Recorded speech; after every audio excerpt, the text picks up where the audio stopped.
Hello, folks, and welcome to OurGame with myself, Shane Stapleton, and Michael Verney with me here, as ever, talking about another big weekend at GA. There's a load of talking points as well to go through. But look, we have to start off with Damien Cahalane. What a weekend he's had. Of course, Castlehaven beat Dingle. I'm sure everyone knows that at this stage, on penalties, 4-3. But, I mean, you think about it. He saved the last regulation penalty and then scores the sudden death winner for Castlehaven to be crowned provincial champions for the first time since 1977. What an incredible day for the centre-back. Unbelievable, yeah. And the fact that he went into goals for the penalties as well just even added more drama to it, because people would have only loved to say, oh, that was a poor move or whatever, or changing. If they hadn't won the penalty shot, they probably would have thrown it back in the manager's face. It was unbelievable. He used to play in goal in soccer, I think, and I think he played Ireland under 16 actually, and was a very good goalkeeper by all accounts. But I just loved he was smiling out at people. He was on the 6-yard box with his arms out. There was all sorts of psychology. Like he basically the only thing he didn't do was the Bruce Gravelar leg shake. He did every other psychology thing in the book that you could think of. And he fairly roofed his penalties as well. The wind was blowing into that end. Into the town end in the Gaelic grounds, and he was like, I'm going to let the wind do the work here. I'm going to barrel it down the middle, particularly the first one. And just even like for him to have the Shane Curran moment, for 2 hamstrings to go, probably a mixture of cramp, everything. Just an amazing few minutes, absolute high drama. And this picture is absolute, like, that is, to me, that is everything that the GA is about. Obviously, if Larry Tompkins, Niall Cahalane and Damien from 1997 when they won it, and then yesterday, and he obviously said that picture's been a long time coming, but it was just an amazing finale and a beautiful picture, something they'll treasure for a long time to come, no doubt. Yeah, I mean, the game to be played in conditions like that, with the supporters from both teams having to travel a nice bit a nice bit just to get to it. And like, there was a point during extra time when, I don't know if you remember it, Mark Collins had the ball worked back out to him by Brian Hurley. He was out maybe 30 yards towards the sideline. He kicked it what looked about 15 yards wide on the far side, but the wind just held it up. He obviously judged that. He knew that, so I'm giving him ultimate credit for it. And it floated over the bar beautifully. Like, one of those days when you really need to keep your cool throughout, because you could try 10 or 12 things in a match and everything go, haywire on you just because of the conditions. So fair play to them for keeping their head throughout, and commiserations to Dingle as well. Like, Conor Ganey, he scored 4 points. Paul Ganey scored 4. They both got a point from play each. Thomas Sullivan, who had a penalty saved, he was one of a number of lads who also got a point. I should mention that Brian Hurley scored 7 points, Colin Maguire 4, and Mark Collins got 2. But fair play to them for keeping their heads, because I suppose they were chasing the game most of the way, and to eventually get over the line like that, they'll just never forget this. No, they were always chasing as well, Shane. Like, that's what makes it probably so much credit to Castlehaven, and so much heartbreak for Dingle, the fact that they never trailed in the game and still ended up losing.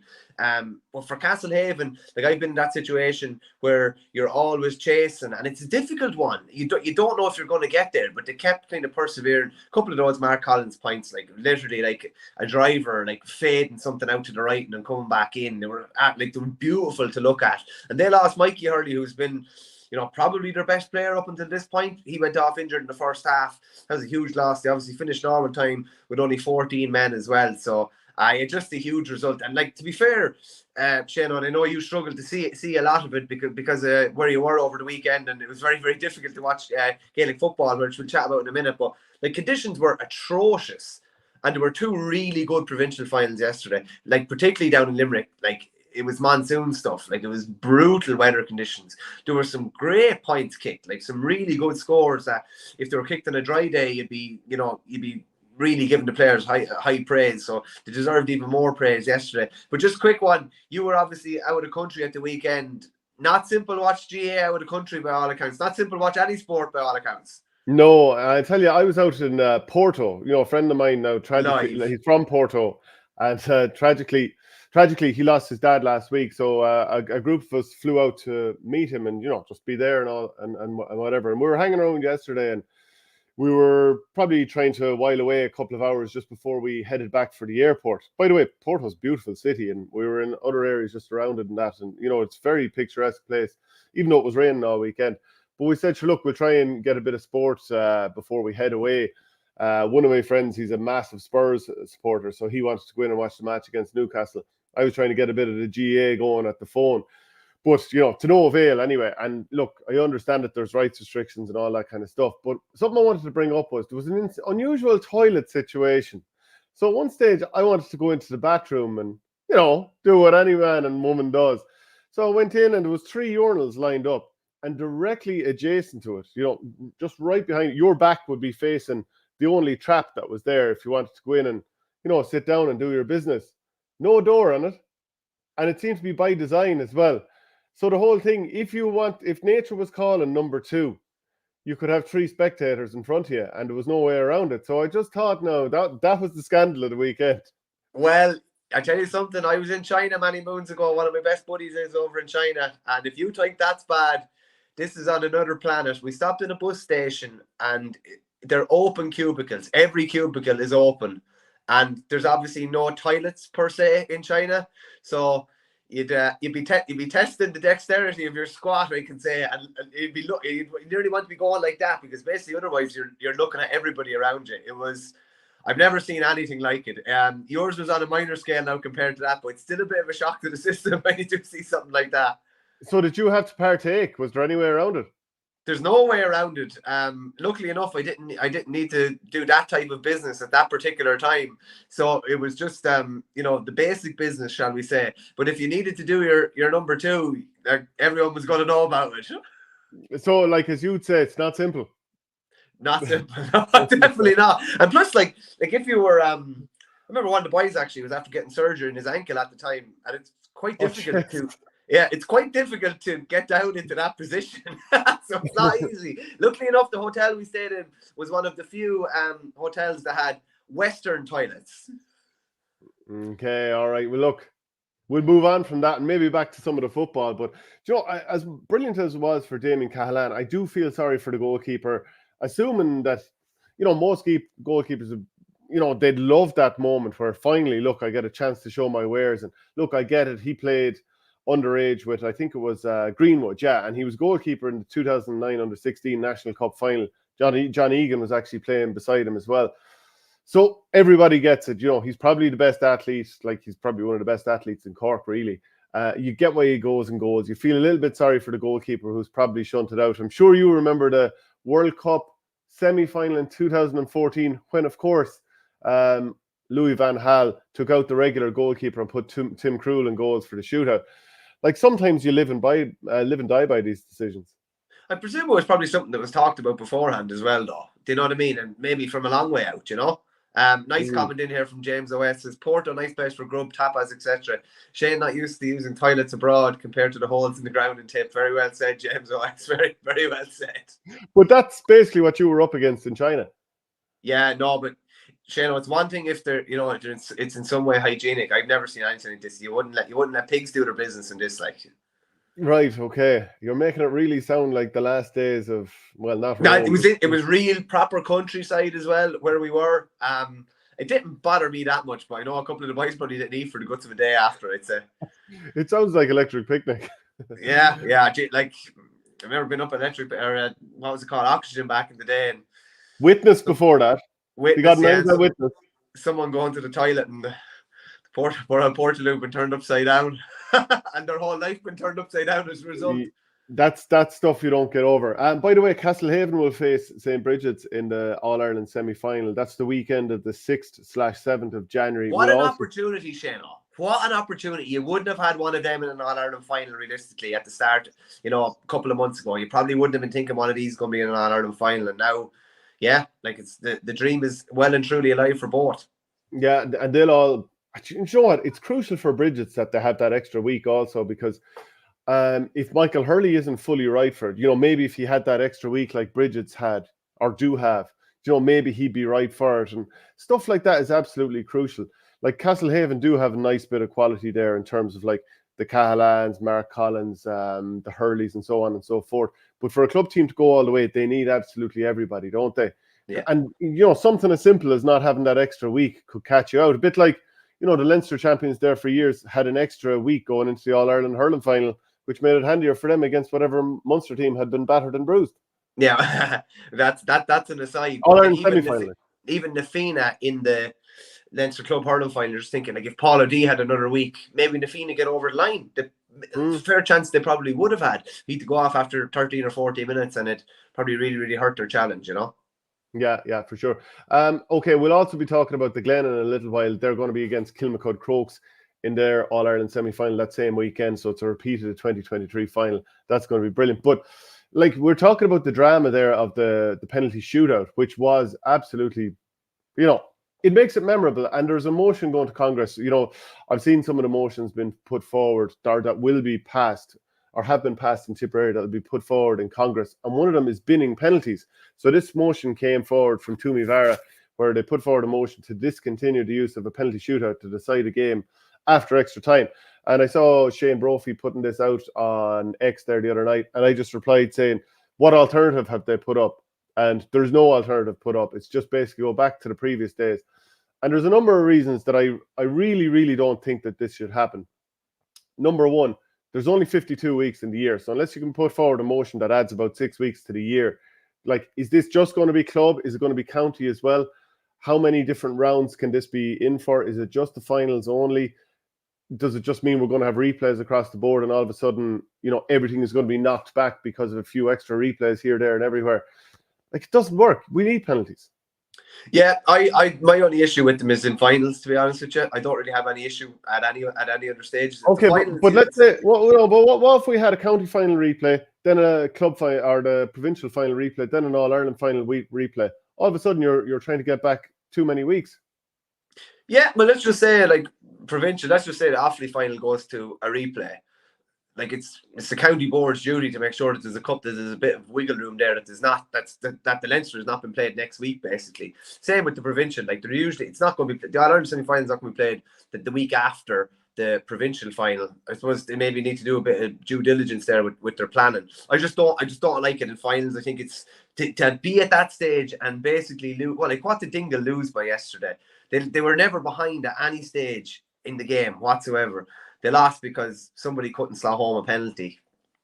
Yeah, not a fan of it myself. As regards quarterfinals, semi-finals, I'd probably have less of an issue. I'd probably still prefer if it was won on the pitch somehow, be it goal and score, be it whatever, be it you just if you play 10 minutes of extra time, play 5 minutes of extra time, play whatever you have to play to basically find a winner on the pitch. But there can be no doubt in the drama involved in it. Like, the drama yesterday was off the charts. Like, that penalty shootout had absolutely everything. Like, you couldn't ask for any more in a closing 5 minutes of a game.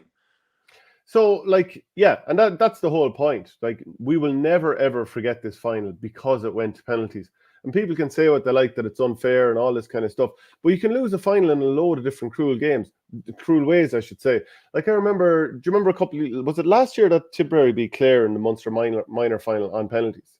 Yes. Yeah. So, like, people would say, oh, it's cruel to finish that on penalties.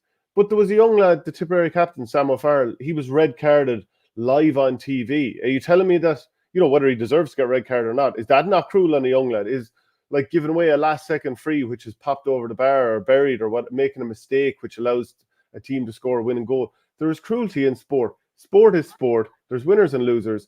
We can't try and mollycoddle and nanny state everyone all the time. It's a harsh reality. Go out there, win, lose, it builds character as well. What you're saying there comes back to a great Vince McMahon quote: "Life sucks, and then you die." Well, and look, I mean, but it is true, like, because, like, so many aspects of life, especially growing up, they don't teach you resilience. You've been a teacher, and you can see the road that, I mean, obviously teachers do as much as they can, and I think there's fantastic teachers out there, and all my siblings are teachers. But, like, I think, there's certain aspects of life where everyone gets, a purple ribbon for taking part and all that kind of stuff, and we try to mollycoddle everybody and all that kind of stuff. But then when you become an adult, are you prepared for life? Because, you've been mollycoddled the whole way and protected the whole way. But something like sport teaches you that you need resilience, that there are winners and losers. It's actually a good life lesson, rather than us always trying to pat lads on the head and trying to always make sure that everyone's a winner, really. That's just not how life is. Why would sport be any different? Yeah, I think there's enough heartbreak and enough resilience in sport without necessarily penalties coming into the equation the whole time. But I do understand it.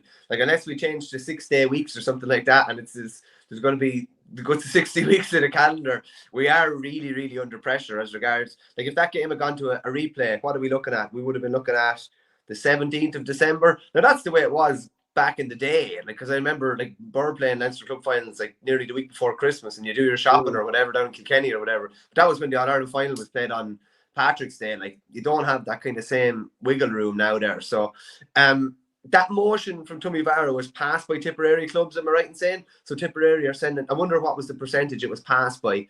So that motion is going to go to National Congress now, which is going to be really interesting to see like what happens there.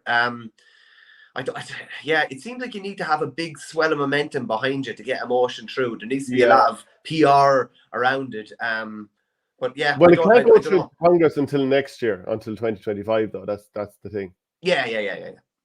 So Catnap here says keep the penalties for finals, otherwise the replays gets decided based on who survived 80 minutes without injury.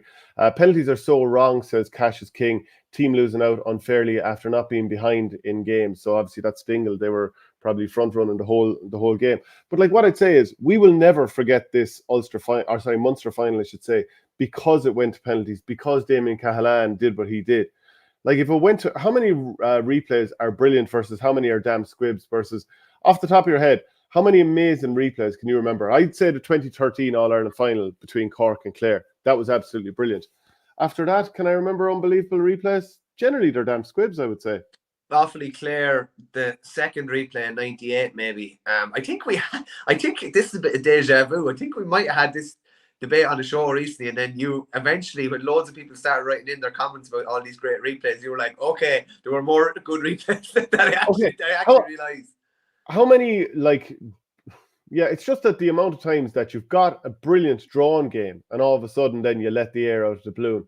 Like, what would have happened in extra time between Galway Kilkenny 2012 if it had to stay going, between Tipperary and Kilkenny, or, you know, in 2014, if these games went to penalties or whatever?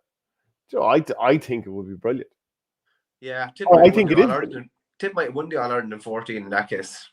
Yeah, well, if Kilkenny weren't allowed to rugby tackle players to the ground throughout those two games, and if the cynical rules were in back then, who knows? Of course, that rule wasn't brought in until midway through the season. They'd won the league final by scoring at least one penalty against Tip when it was only one goalie between the sticks, and then it was changed to 3 for the All-Ireland final when they were rugby tackling Tip. Believe it or not. I believe it. Okay, we'll move on to the next thing then, which is actually just while we're talking about rule changes and speaking of motions coming from Tipperary, the hand pass trial that was being used at freshers level, that, you know, and you remember I gave it a bit of a chance at the start, but as the season wore on, I'm like, this thing does not work. But it's been passed. So this has been passed in, will go forward as a motion also. So I have to say, this needs to be resisted. It does not work. It's awkward. It doesn't fix. Like, we already have a rule. It's like some laws that you try to bring in. We already have a law against that. There's no point in bringing in a new law. Just enforce the one that's already there. Can I ask you, and this is just off the top of my head, O'Donovan that suggested the rule in the first place, is Nina his club? Yeah. Okay. That makes sense. Then that makes sense to them. But like, I'd imagine, maybe I'm wrong, I'd imagine there was even resistance from within the club about potentially putting that forward. Can I ask you this? How many matches did you see with those new rules? And this is not like designed to say, you didn't watch it or anything like that. But how many games did you see with these rules tried? Oh, very little. Very little. I would have seen decent chunks of the fresher final from last week. And it wouldn't have noticed a hell of a lot, to be honest with you. It didn't jump out at me, but I was only watching bits and pieces. And to be honest, I wasn't watching out for it either. So like, I'm only basically what I'm thinking about, and I'm trying to think about, like, if I was playing, like, what are the logistics of it? Like, is it a realistic thing to actually do during a game? Now, I'd flick it out a lot of the time myself anyway, but I've seen very, very little. So it's probably impossible to comment too much about it, but you've obviously seen it at fairly close quarters. So the point that I'm getting to is, like, are we now going to see a rule being voted on with most people having seen very little of it? And this could end up fundamentally changing the game, even though it hasn't been tried in a competition where, you know, it's had a real good run. Now, it's had a good run in the sense that it's had a full competition. But what you're looking at now is a rule being voted on when the players were, during the week, they were playing hurling for their club and maybe had one training session. At the weekend, going home, playing senior or under 20, 21, whatever it might have been.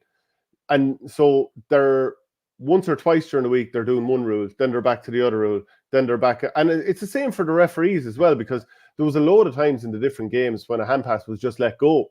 And you could see, you look at the referee then, and you nearly know by the movement of him that he'd just forgotten, and that he then thought of it, and he's like, oh, I can't stop it now type thing. That was rare now, but that did happen also. But like, it's just going to lead to more rucks, because a lot of the time teams absolutely pack the middle of the field. And of course, if you're trying to run the ball through traffic because you want to draw the opposition out on you so you can then deliver long, you need the hand pass is fairly crucial. Like, you can break flick and all that kind of stuff, which will become more and more prominent. But you will probably see teams taking the ball into traffic even less, because if you don't instantly break the tackle and get both your ball holding hand and your stick holding hand free, you have no way of playing the ball at all. Yeah. Because when you go into, it's a bit like the offload in rugby. If you don't, like currently, when you go into tackle, all you need is that one hand, the ball carrying hand free, and you can get it away with a legitimate hand pass. Now you need both hands free. So teams will stop running into traffic. Teams will, there'll be constant turnovers from teams trying to break flick it in the middle of traffic, because it'll be unavoidable at times. Do people want more rucks? No. But you'll also have teams backing off from traffic, passing it backwards, moving around across the pitch, which people don't particularly love as things stand. So you have to think of the unintended consequences. Nina have burst on through with this rule anyway. Like you said, I'm sure there's people within Nina who don't like it. But this thing is not the way forward. Just enforce the rule that's there about the throwing balls. Just on, like, hurling has some issues, shall we say, or things that it could work on. Do you think the hand pass is that big of a problem in hurling? I think it needs to be policed better. Yeah. I think it does need to be policed better, but I think it's a really difficult job for referees. Yeah, but also, like what are the bigger problems in hurling? Bigger problems in hurling are, and cynicism not been punished, particularly at club level. Like, there are a lot bigger problems than the hand pass. I think the onus is on players to make a greater effort to make it very obvious that they're hand passing the ball, and it needs to be policed consistently from one end of the season to the next. Like, I don't think players generally, like, you actually know when they're watching a game, that was debatable, and the player knows. The player knows, trying to get it away that quick, that it's debatable. You just have to take that bit of debate out of it, really. You have to make it obvious that you're hand passing the ball. If it's not obvious and it looks like a throw, or it's a really quick, like, even I forget who passed the ball to Mikey Mahoney for the Ballygunner goal, but it was a pop pass from up here, and you could see it ever so slightly, there was the action, but you need to make it really obvious. I think the onus is on the players there, to make it obvious to the referee that they have not thrown the ball. But, like, is it the biggest problem in hurling? I think it's probably not even in the top three. And we're really, it looks like certain people are really going after this when, geez, I think we have bigger fish to fry. Do you think in any way it should be like a clash ball when there's a hand pass that isn't executed correctly? Particularly because just like if you get done for a dubious hand pass anywhere in the pitch, it's potentially a point against you. Yeah, that probably goes against what we're trying to say about less rucks. But yeah, like, I'd say for what's not like a cynical foul or a bad foul, you've probably been over punished. Actually, an indirect free. Indirect free would be okay. Oh yeah, do you know what? And I don't know if we've ever talked about them on the show, but there's always a state of panic in me when I'm defending an indirect free, because it's like when you're marking somebody, you know that they're going to. It's not like a normal free when a lad makes a run, but chances are he's probably not going to get it. I think there's absolute panic in defenders when there's an indirect free. It gives me the heebie-jeebies at times. You're grabbing a lad and you're just saying you're not going anywhere here, because he has to hit it somewhere or give it short. Yeah, I'd always be on my toes for one of them now. You really are some creature, aren't you? Yes, I've never denied that. So there's another thing that we're going to do on the show today. I'm trying to quickly put together a bit of an image here, so hopefully I haven't butchered it too badly. But we're going to do a 2023 year in review, and it'll just be hurling for this show. I'll just bring it up on screen here so some of our viewers can get a look at what we'll be talking about. And feel free to just get your comments in. So what we're looking at talking about is the goal of the year, save of the year, point of the year. Sorry, did I say game of the year twice? Anyway, game of the year, underrated player of the year, heartbreak of the year, flop of the year, surprise of the year. You might go through the other side.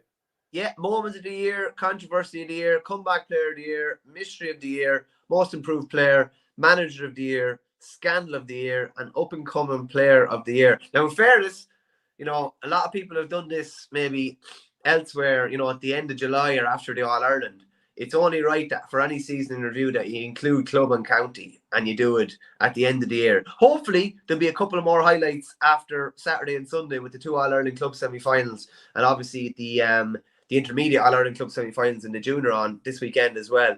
But I think we've waited until the right time to do this. We're armed with plenty of information anyway, and plenty of options for all the different categories. And as we fly through them, by all means, as you always do, and our viewers are great for getting in bits of information and anything we've forgotten or anything like that. But if there are any suggestions for any of the categories, by all means, fly in some suggestions and we will debate them as well. Yeah, we'd be only delighted to. And it really adds to it when people do get their comments in, their suggestions. Niall Carty, Miola, Coola Buddy says, hand pass issue is totally overblown, coming from a lad who throws the ball constantly. I know I'm only messing, Carty.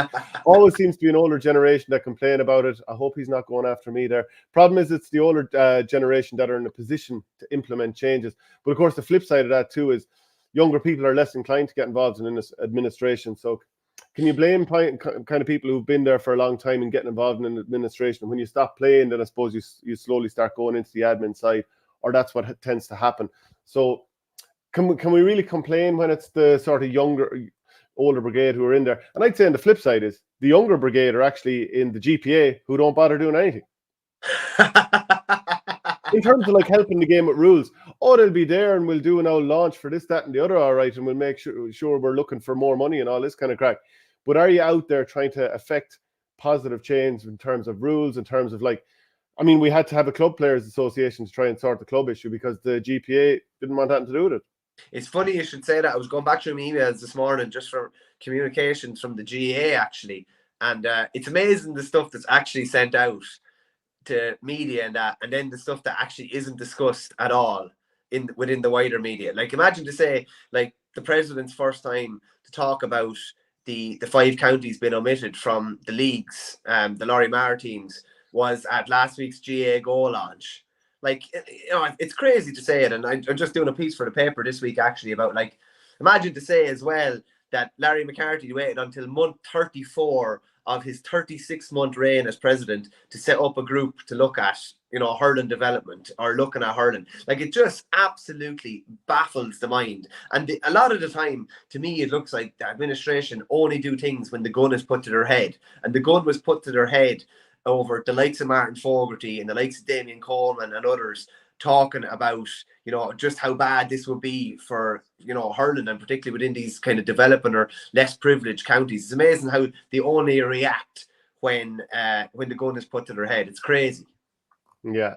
So what about Glen setting up an All-Ireland semi-final replay against Kilmacud Crokes? That's going to come on the 6th or the 7th of next month. So a really good victory, and I suppose they weren't flying it throughout that game against Scottstown. Ended up winning by 13 points to 11. Conor Glass was excellent, as he always is. Ewan Mulholland, he scored 3 points from play, got man of the match. And, we have to look at, they've prevailed in 9 out of their 10 provincial championship games that they've ever played, which is an unbelievable effort. And towards the end of the game, their goalkeeper, Conlon Bradley, he had to palm over a shot from Kieran Hughes, which would have levelled the game. And of course, it went over the bar and they ended up losing by 2. But, really good stuff from Glen, and they've franked their form from the last couple of years. Yeah, this is a brilliant game, particularly the last 15 or 20 minutes. Just kind of drama fueled everywhere. The 2 Hugheses were absolutely outstanding for Scottstown. Particularly, like, Kieran was very good, but Darren was probably even better. He had a goal chance, maybe, that he should have maybe hand passed across the goal. Maybe there might have been somebody incoming, but it was a great save. There was some brilliant saves at the end of the game. Like, Warnock made a save from Kieran Hughes right at the death. Like, I don't even know how Kieran Hughes got the shot away, but this went right down the death. And in fairness to them, Glen really came good. Like, Glass kicked the point from underneath the stand at one stage in the last 5 or 10 minutes. Just absolutely beautiful to look at. Danny Tallon came into it kind of when they needed him as well. And and having stuttered a small bit, particularly throughout the provincial campaign, you're kind of thinking, okay, Glen probably delivered their best performance of the year yesterday, but there's still a nice bit of improvement there. Do you know what I love about them as well? Is how high they were pressing at different stages. Like Scottstown were on the ball. You could be, a wing back on the ball, between the 45 and 65. And there's a lad like right on top of you, like literally turning you around. This was all over the pitch. Just a really good game. You'd have to feel bit of heartbreak for Scottstown. For most of that group, it's their third Ulster final defeat, and like at this moment in time, they're as far away. That group is as far away as ever from winning one. But Glen, like, I'm sure the goal was always to get back, have a cut of Kilmacud. Whether that was discussed maybe it was discussed as a group straight away, and then they parked like 5 in a row. You talk about it at the start, and then you park it. But they're exactly where they want to be. There's going to be no motivation required whatsoever. That's just a brilliant game to look forward to early in the new year. I actually went across the road there to get a coffee earlier today. Who did I bump into? Robbie Brennan, Kilmacud Crokes manager. Go ahead. He had a joke. He joked, "Oh, geez, you're going to try and interview me now?" But I just had a bit of crack and left. You pull out the phone like that, and you're like, "Yeah." I didn't go ask him about the match. He was actually chatting with somebody there. The last thing, Shane, it's funny, and I think when you work in media, you realise that the last thing a lot of these lads actually want to talk about is GA when you meet them, and I think, as a journalist, they actually find it quite refreshing if you don't say, "Oh, you're looking forward to the match next week" or whatever. Do you know what I mean? Yeah, for sure. There's a comment here, and I'm just going to look for the comments. Richard Hogan says, any thoughts on the Galway chairperson, I think, speaking yesterday about dual counties being rewarded for pushing both codes, probably has a point. I know what incentive could you give them? I know that Micheál Martin in Wexford reckoned that Wexford were being punished, the opposite of it, for pushing kind of dual codes. That was kind of his talk, and that basically you need more resources to push the two codes. They're trying. He actually said as well that maybe they'll have to reconsider pushing football to the same level as hurling within the county because of where they're at the moment. But he kind of felt that maybe Wexford were being punished for actually trying to push both codes. Yeah. So most counties excel when one code is dominant and when you don't push the same equally. How many counties are pushing the same equally? I suppose you could say Galway. I wouldn't say Dublin because one code dominates the other, even though I'm not suggesting that the county board doesn't give the same to both codes. In fact, when you're not in there, it's very hard to suggest whether they do or don't. I'd imagine Cork get the same levels of preparation for both codes. Outside of that, do Clare? I'm not entirely sure, but even in terms of the best players, if they're kind of going one side only, that would tell you that code is dominating, and maybe the county, through whatever jigs and reels, it isn't kind of pushing as hard for each code. Do you know what I mean? Yeah, no, it's very hard for both of them to thrive at the same time. At the end of the day, regardless of Dublin's population, if they were able to have the same lads playing a good core to the same lads that are playing football, playing hurling, they'd probably be, very, very strong at both. But that's not realistic. It's the same at Wexford. Who are some of the best footballers in Wexford?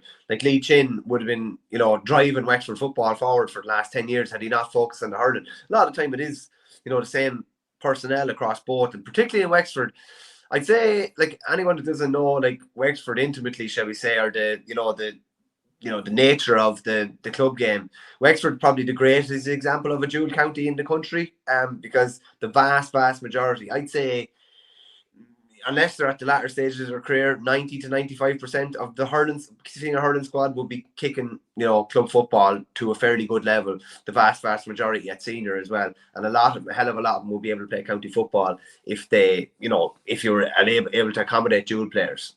Yeah, so it's hard to see how that would even work. So, how would you reward them? I don't know really, to be honest with you, off the top of my head. I didn't actually see those comments yesterday. I don't know, was it Paul Bellew or who was it? Paul Bellew, that said it. But no, I didn't actually see those comments. So might have a chat about them on Thursday's show. Yeah, sure. So just to reflect on the people who did the scoring for the Glen, Danny Talent scored 3 points, Unum Holland the same, Conor Glass got a couple, and then a selection of lads also got a point each. Shane Carey scored 3 frees for Scottstown, James Hamill with 2, Kieran Hughes the same, Jack McCarron, Conor McCarthy, Darren Hughes and Rory Beggan, they scored 1 apiece. but wasn't to be for them. So the All-Ireland semi-finals, I think they're going to be very, very tasty when they come up just a week after New Year's. Glen against Kilmacud Crokes, Castlehaven against Bridget's. Let us know, folks, who do you think is going to win those games, because they should be crackers. Shane Dooley has retired from inter-county action after 17 years. That is a fair old stint. I mean, it's actually bridged probably a couple of generations there in terms of, like, hurling was a very, very different game when he started off in 2007, if I remember correctly. Yeah, Dooley was called into the Offaly squad the same year as myself, actually, by John McIntyre. Just seems a hell of a long time ago now. His career has spanned 3 different decades at county level. It's a fair innings all told. He's Offaly's top scorer. Obviously, he's in the top 10, I think, of top scorers in championship history. Would I be right in saying? I'm pretty sure he is.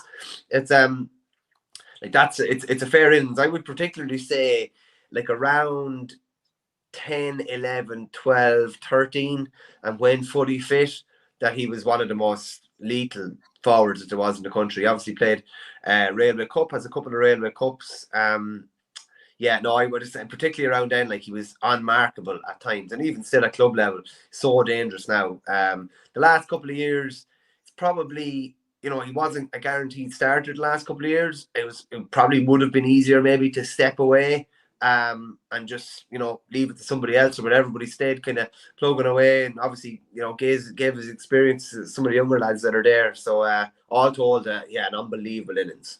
Yeah, 20 championship goals at the top level, 14 of those from play, which is a pretty good record. Like, around, I think it was, I did a piece a couple of years ago, I think it was around 2019, and, like, of the active goal scorers at that stage at the top level, he was, like, up around 4th or 5th or something like that. And I was also looking at, I'm just going to go through these stats that I'd made at the time. Yeah, like, in terms of, like, per championship season, this was between 2008 and 2018. Like, he was the top goal scorer in championship, or joint top goal scorer in championship, on a couple of occasions. 2012, he scored 4 championship goals. That was the same as Shane Dowling, so they were the top 2. Then the same in 2016, he also got 4, and he was outright number 1 in terms of the championship with 4 goals there. And at that stage, he was the 20th highest most goals scored in championship action, one behind Niall Gilligan, actually the same as Nicky English as well, which is, a serious company to be involved in at that stage. So, I mean, that'll be, I suppose it'll be tough for him actually to adjust to life without being involved with Offaly. Like, it's one of those things, did you find it was tough to adjust your life after moving away from Intercounty? I don't know if I moved away. I was moved away. Okay, but, like, whatever way you want to put it, like, to identify with it, and then all of a sudden it's gone. Oh, it's very difficult. Yeah, very, very difficult. I actually went kicking football with Offaly the next year, maybe for 4 or 5 months, and then I went back to the club and was actually made captain of the club. But it is, it's very, very difficult one to get your head around. But I think it's, well, for me, I found it difficult because I felt like I had a lot more to give, but probably my body was probably giving in to some extent as well.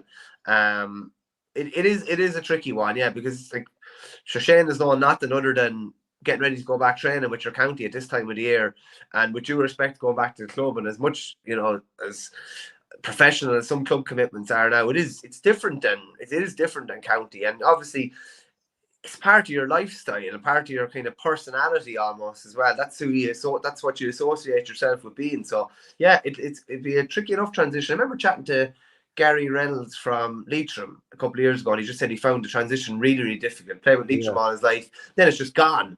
And all these links and all these people that all of a sudden, like, you're not part of something that's kind of so big, like, you know what I mean? And you do feel like a bit of an outsider. And I definitely felt like that a small bit as well. When you're an outsider looking in, having, like, the one thing you can say about the commitments and the sacrifices, but, like, to be part of that kind of inner circle, I'm sure your brother Paddy would have said it the same in Tipperary. It's unbelievable to be in that, and to be, like, it's just something that when you're in it, you're just kind of intrinsically part of you. And then when you're outside, once you're out, like, you're never kind of in again. And it's kind of a weird kind of a dynamic to get your head around. And is that why you decided to get involved with Wicklow, just thinking maybe I'll get a taste of it, even if it's at a lower level? Yeah, probably so. I probably still felt I had something to probably give or whatever as well. And it was it's actually good old cracking there, despite the lack of game time. The lack of game time at times.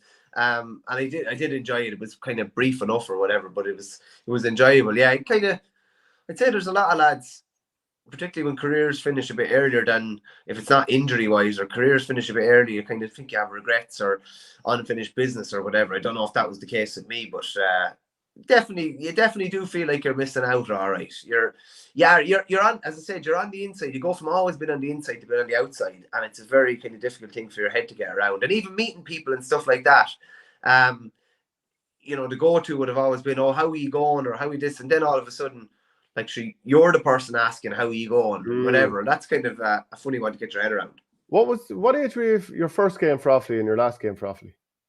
07 league started against Cork, 07, 21, and the last game I started for Offaly was in 2012, the first game of the league against Laois, 2012, 26. Yeah, like that's like you're thinking you go to your 30 or so at least, like, but sure, listen, things can kind of conspired against me, so there's nothing you can do about it.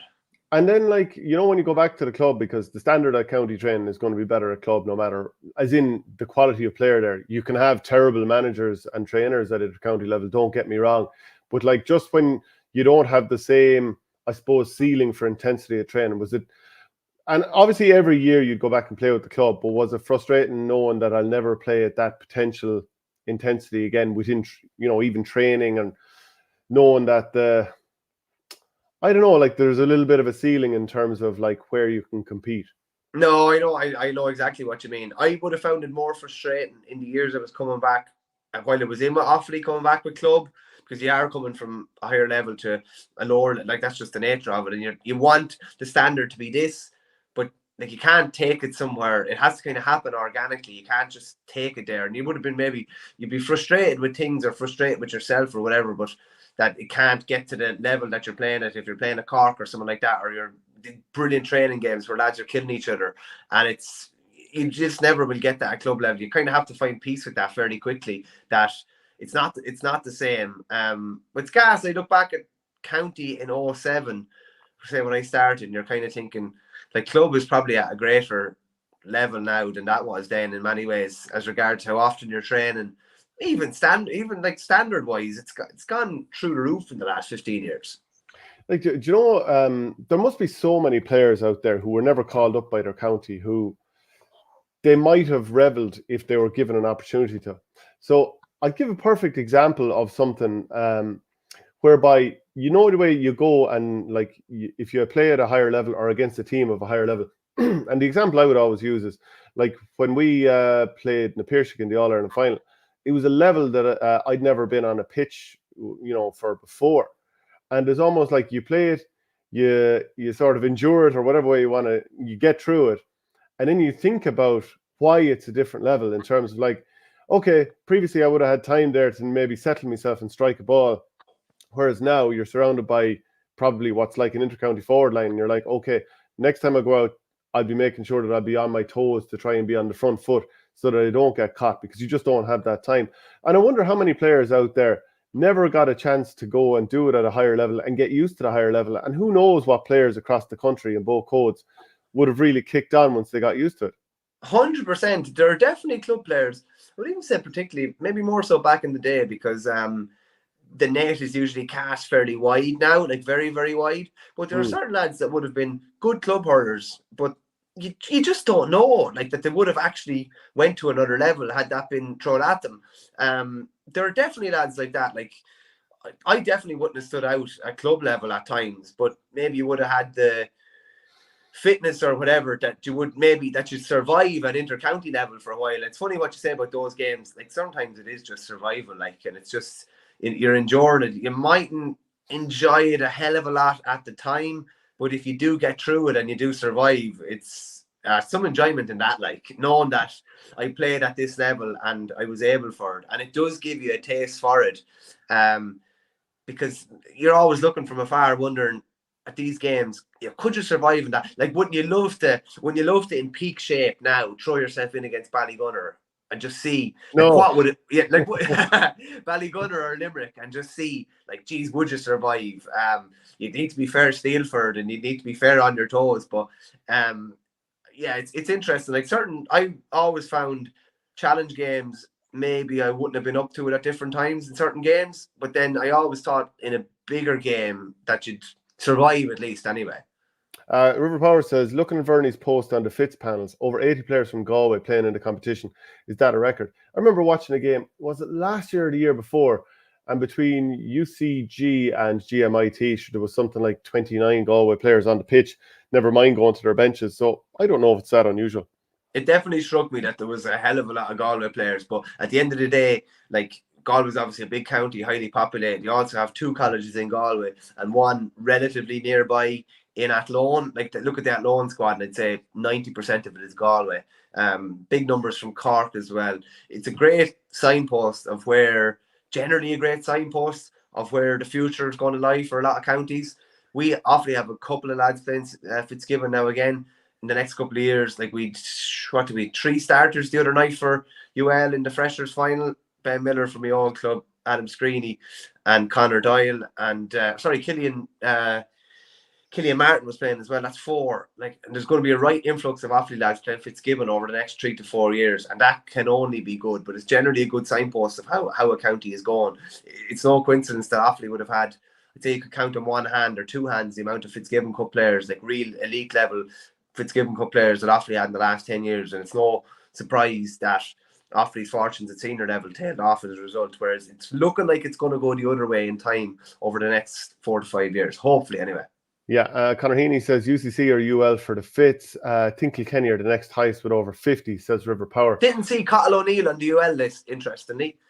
So I know he played that All Ireland Freshers final against yourselves in UCD a couple of years ago. So not sure. I didn't see him on any other list either. So I'm not sure exactly what the story is there. Yeah, there was definitely a reason for that. Hold on, I'm going to look into it for a second. You might bring up something else there or talk about something else there, and I'll look into it. Yeah, no, quickly. Obviously, there was another kind of breaking GA story last night that Richie Power is going to take on Ballyhale for 2024. He was over Carrickshock last year. He was involved with the Offaly senior camogie team a few years ago. He was involved as a performance coach with Roscommon yesterday, but he's believed to be succeeding Pat Hoban. Pat Hoban replaced James Joxer O'Connor after the All-Ireland club final loss that started 22. I think he was announced in around April.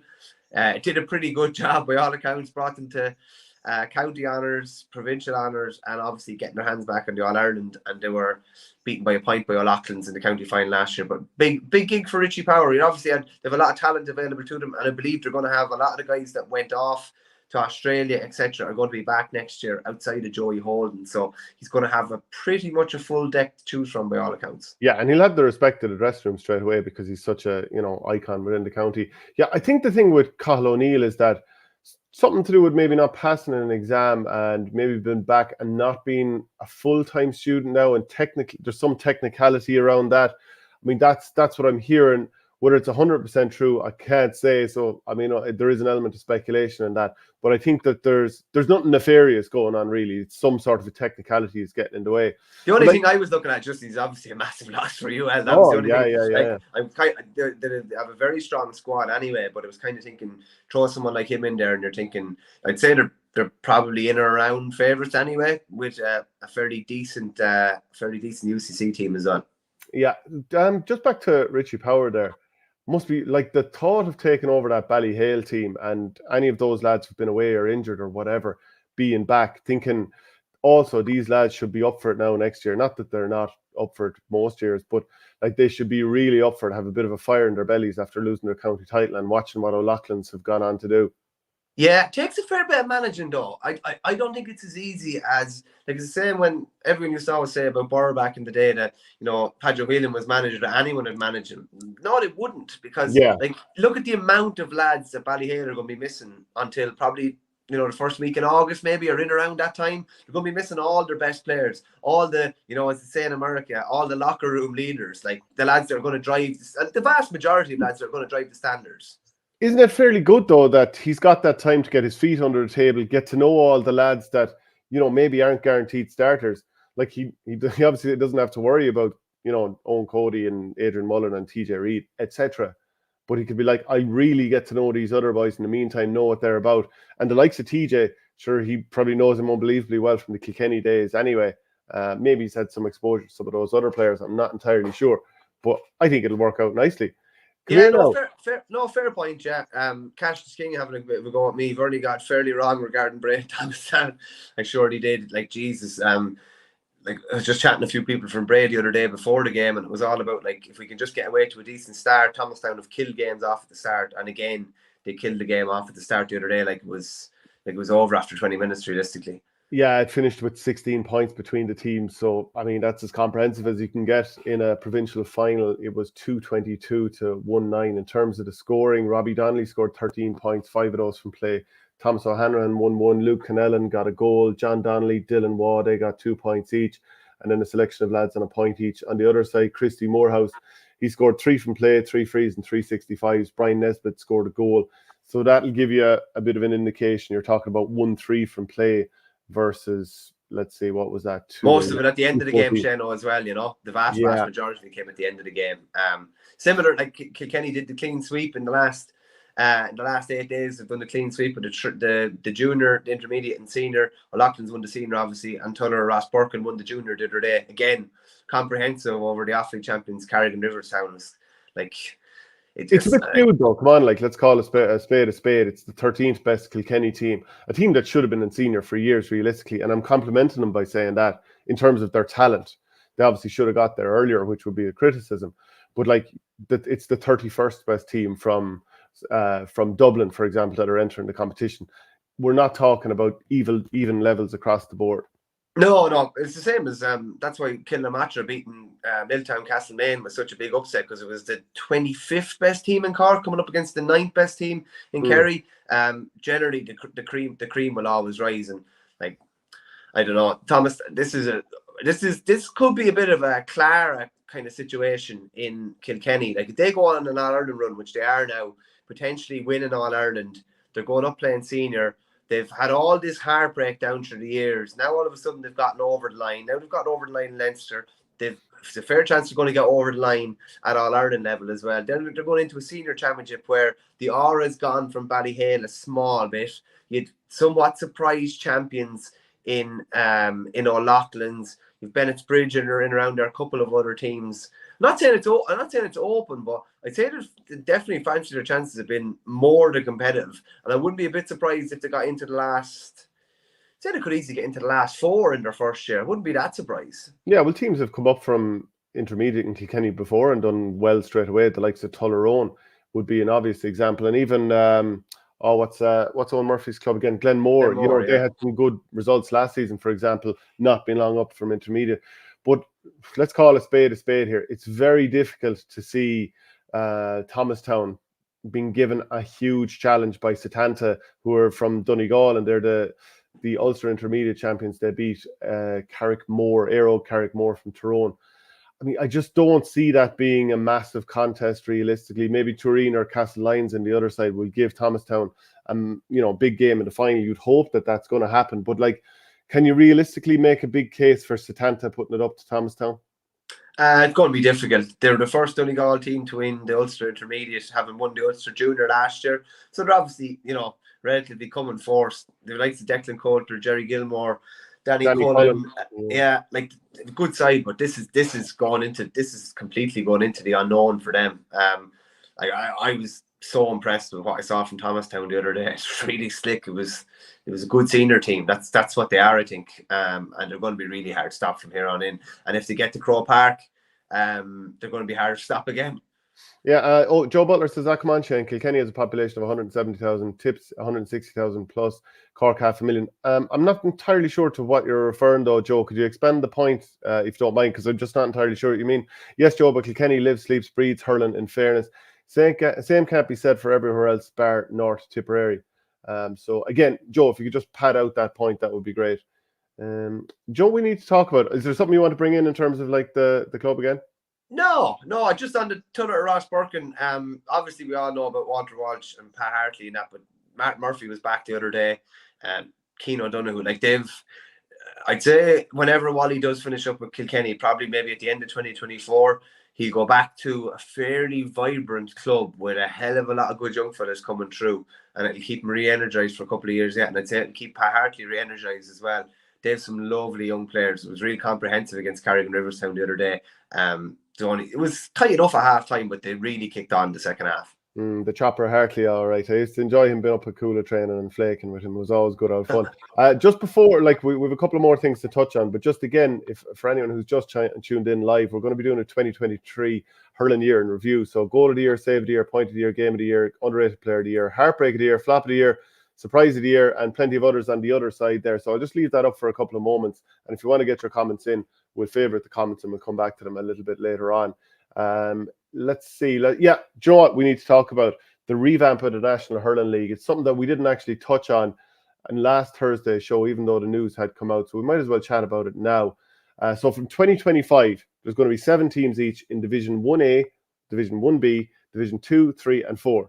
So currently, everyone knows that Division 1 is comprised of 2 groups of 6. But the 2024 league, this will come into effect for 2025. So next year's league will be used to determine which teams compete in Division 1A for 2025. So the top 3 teams from each group will qualify for Division 1A. And then there's going to be a playoff between the 2 4th-place teams. So that means that, and then in 2025, the 2 teams that finish bottom of Division 1A will be replaced by the 2 top teams in Division B, which, as I said already, will have 7 teams each. Do you like this move? Well, they had to do something with the league anyway, because it was a dead duck the last couple of years and we didn't really know what we were looking at. And there was no real incentive to go and win it, really. There was no real jeopardy or danger in it as well. Like, with due respect to my own Offaly and Westmeath and a couple of others, there was no jeopardy for Limerick, etc., that there was any hope of relegation. They weren't going to be relegated unless they were like absolutely crazy results, the likes of which we haven't seen before. So they could play whoever they wanted and put out whatever they wanted, and it was they were kind of meaningless games. I think it'll add a bit more spice to it now. Again, it's going to be very like the old 1A and 1B, isn't it? Really, and it's funny with the old 1B. Am I right in saying Galway won the All-Ireland from 1B, didn't they? Did Limerick win the All-Ireland from 1B at the first year, actually? Clare won it from 1B. Clare won it from 1B as well, yeah. And I remember, like, it's gas, when they did win in 1B, it's amazing how the narrative can change. It was like, oh, yeah, but they get to have a look at their players without taking heavy beatings and this kind of thing. It's amazing how something can be spun depending on who wins. But, yeah, no, I like the look of it. At least they've taken people's opinions on board, and people realizing now that, like, I'd say not that attendances were dropping, but interest in the league was dropping. We didn't know what we were looking at, really. Like, teams were essentially pulling the wool over people's eyes for the league during the league for a while, and then it was completely different outfits come championship. So it looks like it brings back a bit of spice. What do you reckon yourself? It might bring back spice and jeopardy and all that kind of stuff. We'll see how, like, there needs to be a tangible reward for winning the league. Like, for example, you're guaranteed an extra home game in the championship, or you're guaranteed choice of where a provincial final will be played within limits. So obviously you couldn't choose a 10,000 capacity stadium, obviously, for a provincial final. But let's say, for example, if Limerick won the league, they're guaranteed home venue for the Munster final. I think something like that. But then again, maybe within the Munster League itself, whoever finishes top of the table should actually get a home venue. But maybe we need to work something in, like, for example, an extra home game within the round robin situation. You need to incentivize it in a tangible way. Whether tangible towards championship. Tangible towards one should affect the other in a positive way, or potentially in a negative way as well. If you're finishing bottom, I was actually sorry to cut across you. Maybe that you're guaranteed a preliminary quarterfinal place, like, so that the team that wins that is, and I mean, realistically, that team won't need it. If you win the league, you're probably going to get out of your. Well, then again, I suppose, look, we're saying that if Limerick win the league, and look, Limerick have been winning leagues, but for example, let's say, who did Limerick beat in the final last year? Kilkenny. Okay, they're going to get out. Cork were beaten in the semi-final and said didn't come out of Munster. Yeah, so for example, for the likes of those teams that aren't Limerick within Munster, that would be a great carrot. It really would, wouldn't it? Yeah, no, you need, I think you need that type of carrot. Like, just say you throw up, a team holiday for the league winners or whatever. It's something. But what you were saying there about maybe home venue or something for a Munster final or another home game where, their coffers will be boosted by gate receipts or whatever. I think you have to make it kind of tangible like that. I don't know if it's still the case in Offaly, but it used to be the case that when you won the league, you got a nice round sum of money for winning the league. And the club never exactly turned it down. Like, it was always it was a great thing, because how difficult is it to get, let's say a couple of thousand or whatever it was. So like things start meaning things. It means something when you put something like that to it. Yeah, my only trouble now is we're going to have an extra round of league games, and we're always talking about how do we get a week back here and there. And again, we're spending even more time playing a competition that effectively means nothing at the end of the year. I presume like it's the abolition of pre-season competitions and start the league a couple of weeks earlier, I imagine. Yeah, well, that remains to be seen. We need confirmation of that. Cuckoo says, Shane and Michael, what's it like as a club player going into December and January when you're constantly training for an All-Ireland semi-final final? Is it hard to motivate yourself to stay going? Absolutely not. It's a class journey. Like, and who did I say it to on the show here last week? We were talking to somebody who's on the club run. I think it was Mark Bergen. Yeah, we were asking about what old Auckland's and all that kind of stuff. And you're like, it's a sense of being on a bit of a journey. So you don't want it to stop. I mean, once you get to the final, you're like, yeah, we'll enjoy the celebrations after this.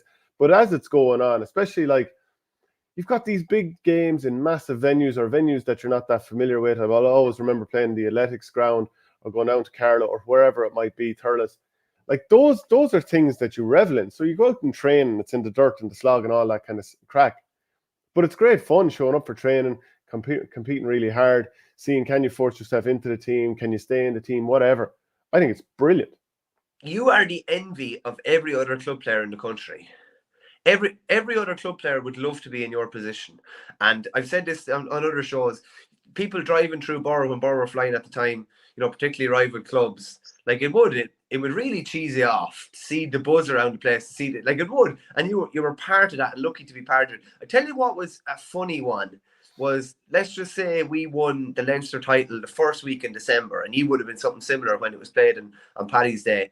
Like, you have to, it's real weird. So you're getting yourself to your optimum for that. And then you're probably taking maybe 3 or 4 weeks off, and then you're starting again. And you could have been in really good form for the provincial campaign, but you kind of have to switch off and then start again. And I found it a bit weird, would say, the first couple of weeks in January when you're trying to find your feet again. You're almost like you've turned off the switch for a while, and that's good in the long term, and you're hoping that it'll be peaking again on Patrick's Day, but you're kind of feeling, I wish I could have just maybe trained through the whole way through and maintained the levels, but that would probably drop in February or by the time March coming around if you tried to keep it going. But that was something I think Padre used to always do, maybe 3 or 4 weeks. Did we do one session over Christmas? We'll be back around New Year's Day, something like that. I think he was always pretty definite on the breaks. And as he said on the show a couple of weeks ago, and he's famously said this on it's on a Burr Magic Memories YouTube, like classically, like three weeks before an All-Ireland semi-final, like we would go away somewhere on a weekend boozing. Like, that's what he used to say. And that's what it was. We went to Clonus in 08 for maybe 2-3 weeks before we played Dooley in Clonus as well. Delighted to say that I've actually hurled in Clonus, because there probably hasn't been that many. With the tiny goalposts. Yeah, very. They're really low.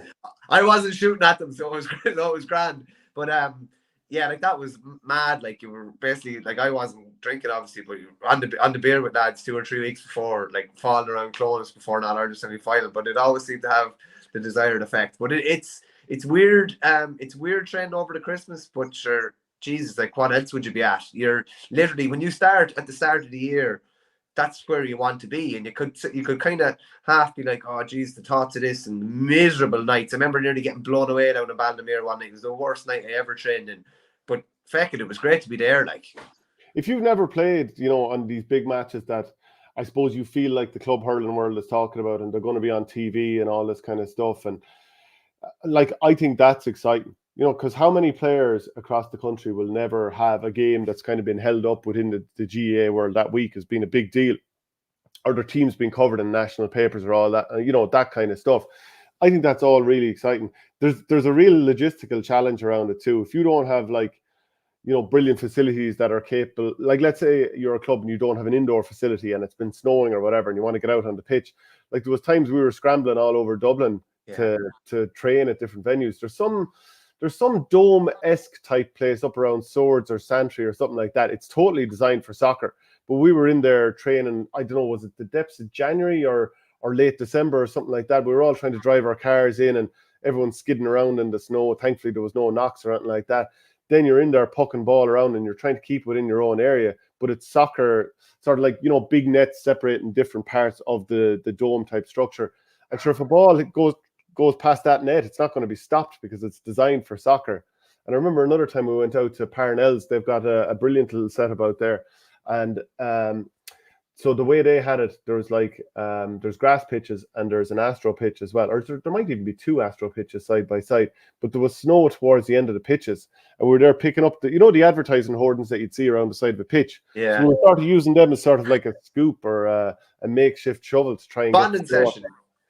It's memorable. I mean, it's annoying, but like you do it and afterwards you laugh about it and have to crack about it. So I don't know if it was the same with G, but like there was for a while there we could be going back in getting soup and even sandwiches like after training the midweek night. Like it was deadly and it was just great old crack. Like it was because it's probably something you're not used to normally. Maybe most teams get bits and pieces now, but we used to train down in Ballinamere with Burr for the Leinster campaigns under lights. And it was just, I don't know, we're in a small little room, all in on top of each other. There's something, I don't know, it's just something very, I don't know what it is. It's like a normal big hall or something like that, maybe it'd be a bit cold or sterile. Just something thrown in a dressing room, a big pot of soup, ball of sandwiches, boys in on top of each other. Sure, what more would you want, like? I remember actually just the flip side. I remember we went on a challenge match down to Wexford in 2012, I think it was. And look, you're talking about a few lads from Dalkey here who like the finer things in life. And one of the lads wasn't happy with the spread that was put out. And he was like, these sandwiches are a disgrace. Like we still bring that up with him these days. And there was absolutely nothing wrong with the sandwiches. Wasn't he looking to get them? Exactly. This is just back to the whole idea of having maybe home advantage for a game within the league or something like that. Conor Heaney, as an incentive for winning the league, Conor Heaney said that's too much of an advantage, getting more home games in Munster. But I would say you need to have a really strong incentive, an over-the-top incentive almost, for people to really go gun-ho for that. So that's why I'd be like, well, if that's your response, then I think that's exactly a bit like the rugby tackles as a rule in either code. If you do a rugby tackle, it's a penalty. You need the incentive or the punishment in that case to be so over the top that people either for that advantage, they're putting everything into it, or for cynical fouling, they're like, we're totally pulling away from that. It needs to be harsh. If people think like and that's the sort of reaction you want, because if it's going to be that much of an advantage, then people are going to go after it, because it's going to be like, we could potentially have 3 home games in Munster here. This is absolutely huge. This could be the difference between us getting out and not getting out. By the way, I have somebody messaging me here saying that they're not entirely sure if the story of Ballyhale and Richie Power is true. So you have it in good authority, though, do you? No, it was up in the Examiner last night, to be honest. Oh, was it? Okay. That's where I saw it. But, sorry, I got in late from Porto, so I missed that one, unfortunately. Yeah, no, I just read it last night. Maybe listen. Well, I can verify after the show. Yeah, well, look, we're going to take that story a good authority anyway. If it's in the exam, Traumspieler says Hurling Punditry Prediction Award. This is for our awards, which we might as well just start now because we've been teeing ourselves up for it for a while. It's not one that we have here, but Hurling Punditry Prediction Award. Mark Foley on TG Carr halftime of the league semi-final, tipped 4 points up and seemingly coasting. Foley deadpan says Limerick will win the game, and they did. Tony Romo-esque. Who's Tony Romo, Bernie? Tony Romo is an NFL legend, is he? Yeah. Who did he play for? No, you have me there. No, he's a Dallas Cowboys, but he's a brilliant commentator who's like, as they're about to line up for a play, he'll tell you, oh, they're lining up to do this, and that's the reason. He just calls things brilliantly live in the moment. It's absolutely class. PL74 says teams playing weakened teams during the league is serving no purpose at all. Nothing is learnt about new players if they're playing against weak opponents. Waste of time award. League closely followed by Sunday game punditry. Wow, going in hard. Traumspieler, best punditry podcast, OurGame, amazing throughout the year, lads. Appreciate that from Traumspieler. Conor Heaney, so if you have a few injuries in the league, your opposition will have an advantage against you in the championship too. But look, that happens. Like, you have injuries at any time of the year. Fair point, Conor. But look, I still think fair enough would be something worth looking at.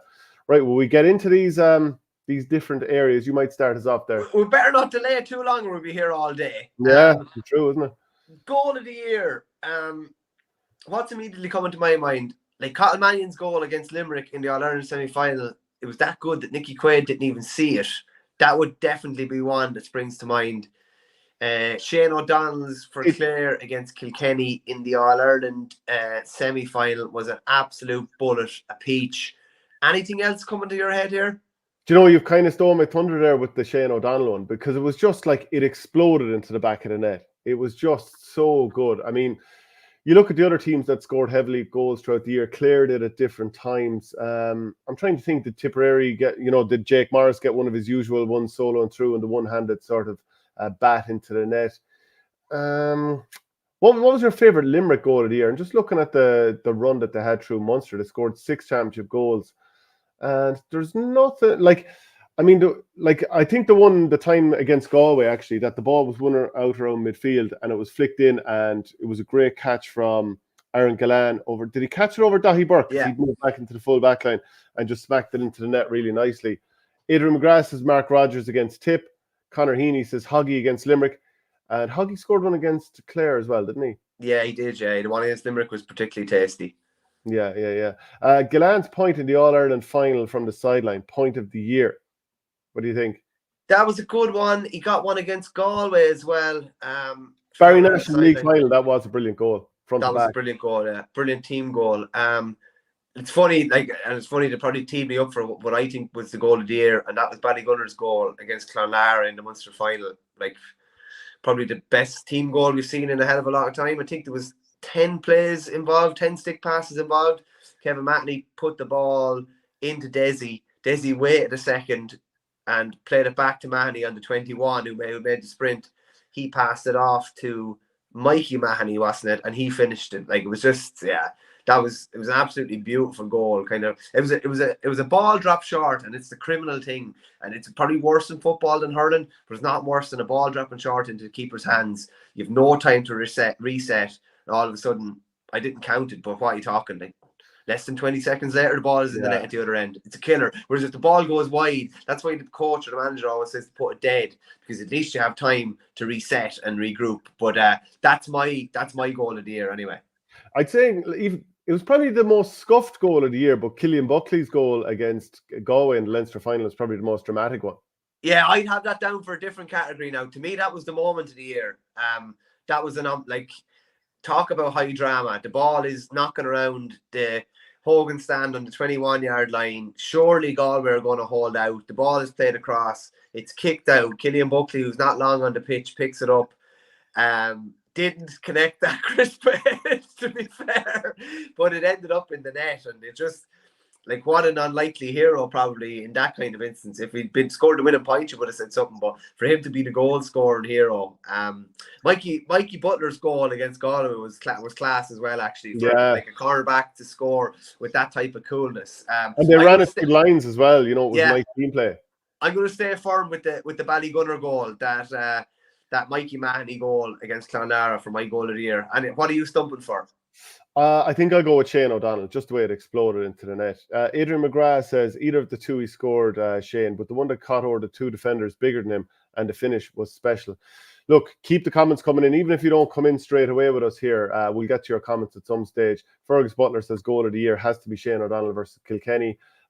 Save of the year, which we're coming to next. I think this is an easy enough one. Niall Carty, the save of the year by Murphy against Clare was the moment of the year for me. Incredible. Anyone who's in the stadium will always remember it.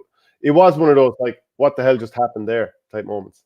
I was, but and the ball came off Peter Duggan's hurl like a cannon, the power in the shot, and that's Murphy at his very best, cat-like reflexes, ability to pull off these saves that very few others in the game could pull off. Remember the one from Conor McDonald last year as well in 2022. This is, I think that's the sort of save that to be talked about for decades and maybe even centuries to come. It'll be in every highlight reel for anything to do with show me how good hurling is or show me how dramatic hurling can be. That save will be right there. So there's nothing even. It's that good as well that it's kind of standing over any other save. It's not allowing me to think of some other saves that were made. It was that good. Wouldn't we be wasting people's time if we were trying to come for another save? By the way, not that it was a spectacular goal, but I should point out that Cahalane scoring his 40th championship ever goal. I know it was against Offaly and it was a fairly one-sided game, but that's worth mentioning as well while we talk about goals of the year. It should be fair play to you for wangling in that now. I have a few more tip things to come in here. I'm sure I can get them in for point of the year or something like that. So what is point of the year? By the way, I've seen as Podge Collins retired from intercounty action the other day. Couldn't help but think of that point where they moved it up through the lines. He soloed out. He was soloing towards the sideline, turned back, and then just flicked it up and popped it over the bar. Like, that was an unbelievable score. You know, the one where he's kind of almost blindly hitting it over his shoulder from the sideline, and it goes over the bar. That was against Cork in 13. Cork in 13, was it off the hurl, yeah? It was off the hurley, yeah. He was turning, then threw it up and just blasted it. Yeah, outrageous. That was an outrageous point. There are several good points. Remember Donald Burke's winning point against Wexford in Crow Park, that kind of trademark Donald Burke lean back that we kind of discussed with him on the show a couple of weeks ago.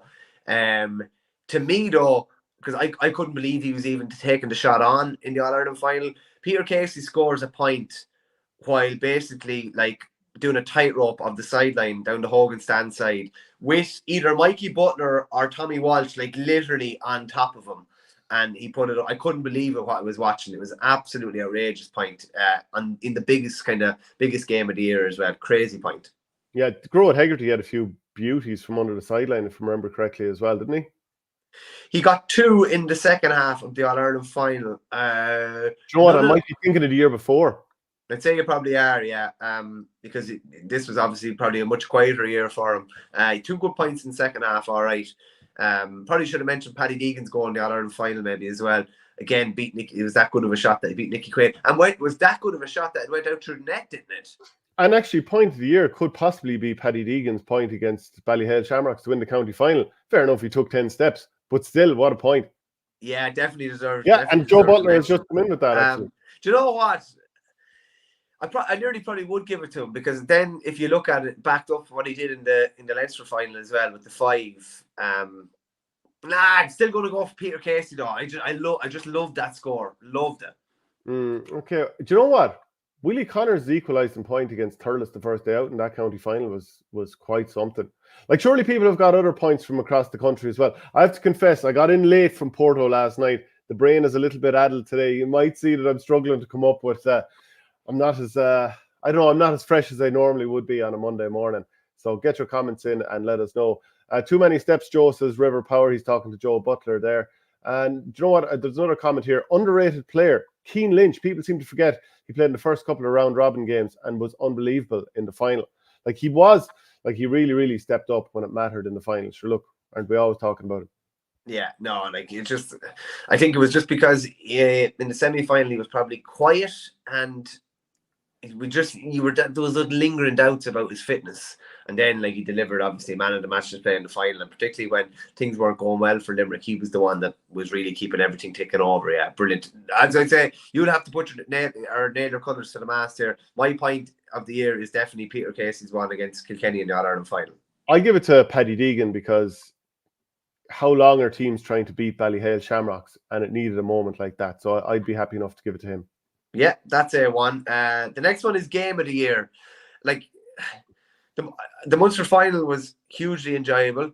The Leinster final, which followed it, was a brilliant game. Real topsy-turvy. Was it Galway had outscored Kilkenny 1-8 to a point or something like that coming down the stretch before Buckley's goal? They were 2 really good games. Cork and Limerick in the round robin was an outstanding game. Cork Clare was very dramatic. Cork Clare was very dramatic as well. Tip and Cork was brilliant down in the park that Saturday night as well. That was a brilliant game. Fairness to Cork, they were involved in 3 absolute classics, and they laid waste to Waterford in their 4th game and still didn't get through. Waterford against Limerick was very, very good. Well, I tell you what it was probably surprising, wasn't it? Yeah. Because you just probably weren't expecting it, maybe. But my game of the year is, and I'm glad I was at it. Usually it's a game you were at, because the Dixborough Ballyhale quarter final was outstanding. It was as good a club game as I've seen in a long, long time, and it even had the drama at the very, very end of it. If Andy Gaffney scores this free, it's the last play of the game. Ballyhale are out, and that's the only way to beat them. And O'Loughlin's proved that, and Harry Ruddle proved that. That's the only way to beat them. But they held on that day. That'd be my game of the year. I thought that was an outstanding game. The Kenny County final was a very, very good game as well, high quality. But I'd put Dixborough and Ballyhale Shamrocks this year in the quarter final up against any other club game that was played this year. Aidan McGrath says Clare and Limerick in the Gaelic grounds has to be right Yeah. up there. Dennis Noonan says Limerick versus Cork was game of the year, lads. Were you down at the Tip Cork game? You mentioned it there. No, just watched it on the GA go. No, I didn't. I again, games are heightened if you're at them. I think you just have an even greater appreciation. It's kind of hard to believe what's going on when you're in the stadium and that. But no, I wasn't there for that one. Yeah, Kilkenny Clare was very good in the All Ireland semi-final. Did you find Offaly, Carlo, in the Joe McDonagh final to be right up there? That went to extra time and all. Yeah, I thought that was a brilliant game. Elaine was overdue at that time, so I wasn't at that game. I was just watching it on the box. That was, to me now, that was, if Offaly had won, probably would have been maybe number one for me. Absolutely thrilling game from start to finish. Offaly started the better, got a man sent off, forced extra time, kind of thinking they're going to kick on in extra time, and just Chris Nolan, Mouse Cavan and the boys just found a bit extra. I remember a brilliant score from Dermot Byrne, actually, that we probably should have mentioned in the point of the year category. Got one from downtown. That was a brilliant game as well. So, it's only kind of when you go back through them, you see just how many good games there were. Yeah, like Tip versus Limerick, as River Power said, that was very good. Remember John McGrath had that last minute free. Yeah. Or last moment free, I suppose, to get a draw. Remember, the last, injury time in that game was absolutely bonkers. So Barry Nash got sent off. Liam Cattle got sent off, subsequently rescinded over that line ball. Some of those Munster round robin games this year, they were so tasty from start to finish. It's amazing to think what Limerick went on to do after. They were hanging on in that game, hanging on against Cork. Then to go on and win the All-Ireland semi-final and final by 9 points against Leinster opposition, I might add, because before you do. To be fair to Limerick, the condition that those players, and of course the people who are helping prepare them, but the commitment that those players must be putting in to get to that level and be able to endure season after season like this, you can only credit them. Now, we should mention that Westmeath beating Wexford was obviously unbelievably dramatic, and you were at it. But the following week, Wexford coming back, having lost to a team that everyone expected them to beat. They were 17 points ahead, 16 points, whatever it was. And then to go out and play against Kilkenny and to finish 423 to 518, a narrow victory there. To me, the drama on the line, everything is on the line for Wexford in terms of relegation is a real possibility here with the way things are panning out. The entire county's on our backs. The whole country thinks we're a joke. And then to pull out that sort of result and that scoreline against Kilkenny, I would make that game of the year. Well, I tell you what, because that was one of the most dramatic days of the year, definitely anyway. You had all the drama in Leinster. And you're looking across the 3 games, and it's the first time the 3 games have had real significance. So Antrim and Westmeath was going to decide who stayed up and who went down. Wexford against Kilkenny could have decided who went down as well, and also decide who's going to be in the Leinster final. And then you had Dublin and Galway playing at the same time. 1 minute Dublin are in Leinster final, next they're not. They look like they're coasting at one stage, then they're not. The wheels are coming off Galway's season all of a sudden, then they're not. And then so that was the same day as Waterford beat Tipperary, and you could maybe say the wheels came off in Tipperary a bit. Limerick survived against Cork. That was an absolutely crazy day. Yeah. Who would be your underrated player of the year? And viewers, get your comments in. Let us know. Underrated and most improved probably come across to the same lad. Well, you came up with these categories. Underrated player of the year, did I? I don't think. Yeah, maybe I did actually. There was a stage in the All Ireland final where it looked like Tom Phelan was going to be man of the match. Well, then he's most improved player, and we have a comment in saying the very same thing. Maybe so. Okay. Underrated. The funny thing about there's very few players underrated anymore, is there? Because hurling is analysed so closely now. Is there any player from Limerick that's underrated? Maybe Mike Casey is underrated. He's got no all-star. He just goes about his business kind of quietly and effectively. Maybe he's underrated. Maybe a couple of years ago we might have said Nicky Quaid was underrated because people don't realise just how important he is to the whole machine. But I think that's long gone at this stage. Anyone popping out for you? Well, I'm just wondering, is Peter Hogan underrated? And we've kind of seen him play for Waterford at times, and then he goes out and he's had brilliant games for Waterford. So he is a really good inter-county player. But then the stuff that we see him doing for Ballygunner, I'd say, is it possible he's underrated? Is Sean O'Donoghue, and I know he's county captain, is he slightly underrated? Well, I'd probably not talk about it when you're talking about the marquee cornerbacks in the country probably isn't in the conversation maybe as much. Maybe as much as he deserves to be. Cahalane, very good commentary. Yeah. I don't think you could say he's underrated by OurGame. No, not by us across anyway. the board. It's gas when you look back at that Limerick Cork game. Like Glen probably tricked everybody that day. Really, he won the penalty that needed. He plays hurled for one of the goals as well, but he's that good at it that you can't really see it in real time. And you don't really hear the noise. Danny Sutcliffe's the same, very good at it. Yeah, like that is an art form in itself. Some very good comments in. Travis Speeder just has in underrated player Ever Quinnigan from Clare. Dropped but indispensable after come back in, ended up getting an all-star nomination, pulled off a couple of outrageous saves, brilliant saves. That's a very, very good one, I would say. Quilligan, it looked like Eamon Foodie was going to be the goalkeeper for 2023. Quilligan comes in and has the best season of his career. So he'd definitely be right up there in that conversation. Do you know, I do want to jump across. Well, I suppose, yeah, Mikey Breen is mentioned here by River Power. He can play in every line of the field. Is he underrated? He's had a good year.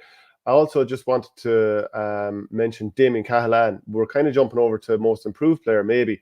And he was a big focus at the start of the show. But I thought he's looked really solid for Cork in the last while. And I don't know, maybe Pat Ryan has given him extra responsibility or just put more confidence in him or whatever.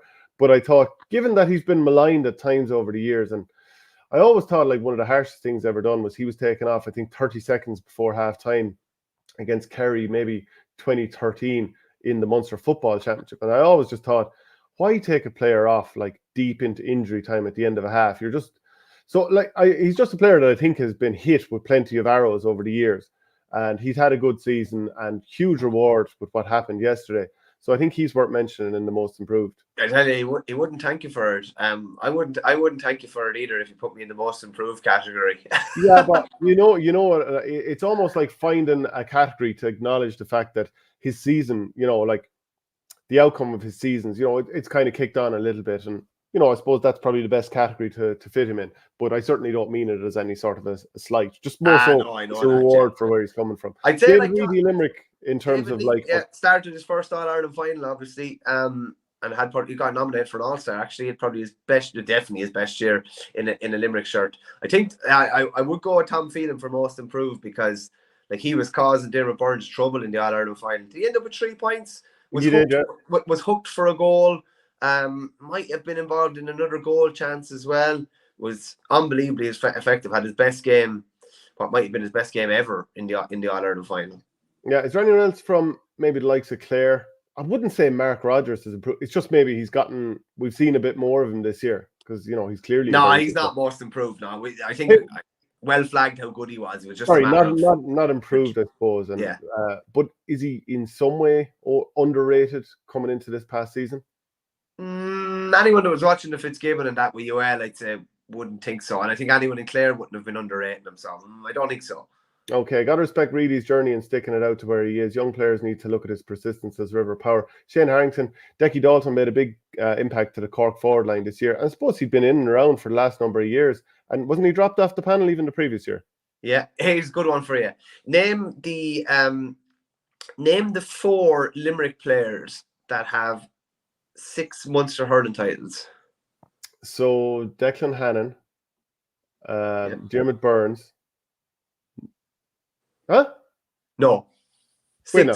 6 Munster titles. So when was their last one before 19? Oh, sorry, I wasn't thinking of it that way. So Nicky Quaid, Declan Hannon. God, who else? Who's old? Graham Mulcahy. Yep. And God, who's slightly... Is Keane Lynch? Well, no, he made his first appearance in 2015. So he would have missed out on that. Am I right in saying? Yeah. He got man of the match against Tip, didn't he? First day out in 15. Dan Morrissey? No. Okay, well, look, I've used up my lives there. Yeah, Fergus Butler, and maybe he got it because we were just talking about it. It's Quaid, Hannon, Reedy, and Mulcahy. David Reedy's been around a hell of a long time. And I managed to go to Kildare in between. Yeah, exactly, yeah. And he won the Christy Ring Cup there, did he? He won the Christy Ring under Joe Quaid, yeah. Yeah. That is quite the journey that he's had. Is there any other player viewers out there that we haven't mentioned for the underrated player of the year? We might talk about the heartbreak of the year. I think there can only be one here. I mean, when I'm talking about club level, anyway. Lochlane Gales getting to the Westmeath final and it taking a late Killian Doyle goal blasted into the net to deny them. I think that was serious heartbreak. That was an absolute killer, yeah. Like when you're robbed at the death like that and you've been waiting a good while to try and get your hands on county title honours, that's an absolute killer. Just thinking of Galway at the end of the Leinster final as well. We talk about Killian Buckley's goal or whatever from a Kilkenny side, but like that was absolute desolation for Galway. You would have said that for Sheffield in 2023. Do they care about Leinster though? Yes. Do they? I mean, yes. None of them grew up. Okay, actually, maybe some of them did at this point because Galway were in Leinster since 2009. But do you grow up dreaming of a Leinster title? They care about winning trophies, and Sheffield needed a trophy at the end of 2023. And I'm not talking about a Walsh Cup or something. I'm talking about something actually tangible. And to lose it in the manner that they did was an absolute sickener. You only had to look at them in the pitch after. Did it hurt them more that they weren't directly into an All-Ireland semi-final, or that they didn't win? Oh, bit of that as well. It also hurt. I'm sure it hurt morale and confidence going into playing Limerick in an All-Ireland semi-final and wondering whether they could actually go toe-to-toe with them down the stretch. Liam McHugh was a great comment in, and I think that's maybe most underrated or most improved, one or either or. But Kevin Cooney ended up with an All-Star nomination. Was outstanding. Even brilliant against Tip that night. He was good against Limerick as well, and even throughout the club campaign with Sarsfield was outstanding the whole way through too. Yeah, I actually meant to mention Brian Roach. Adrian McGrath has, so thanks for putting that comment in. Roach from Cork, most improved player. Like, I suppose just a player that came a bit of a bolt out of the blue, really, for us. You know, we'd heard of him and maybe his brother. Is it twin brother, actually? Owen Roach. Yeah, Owen, yeah. Yeah.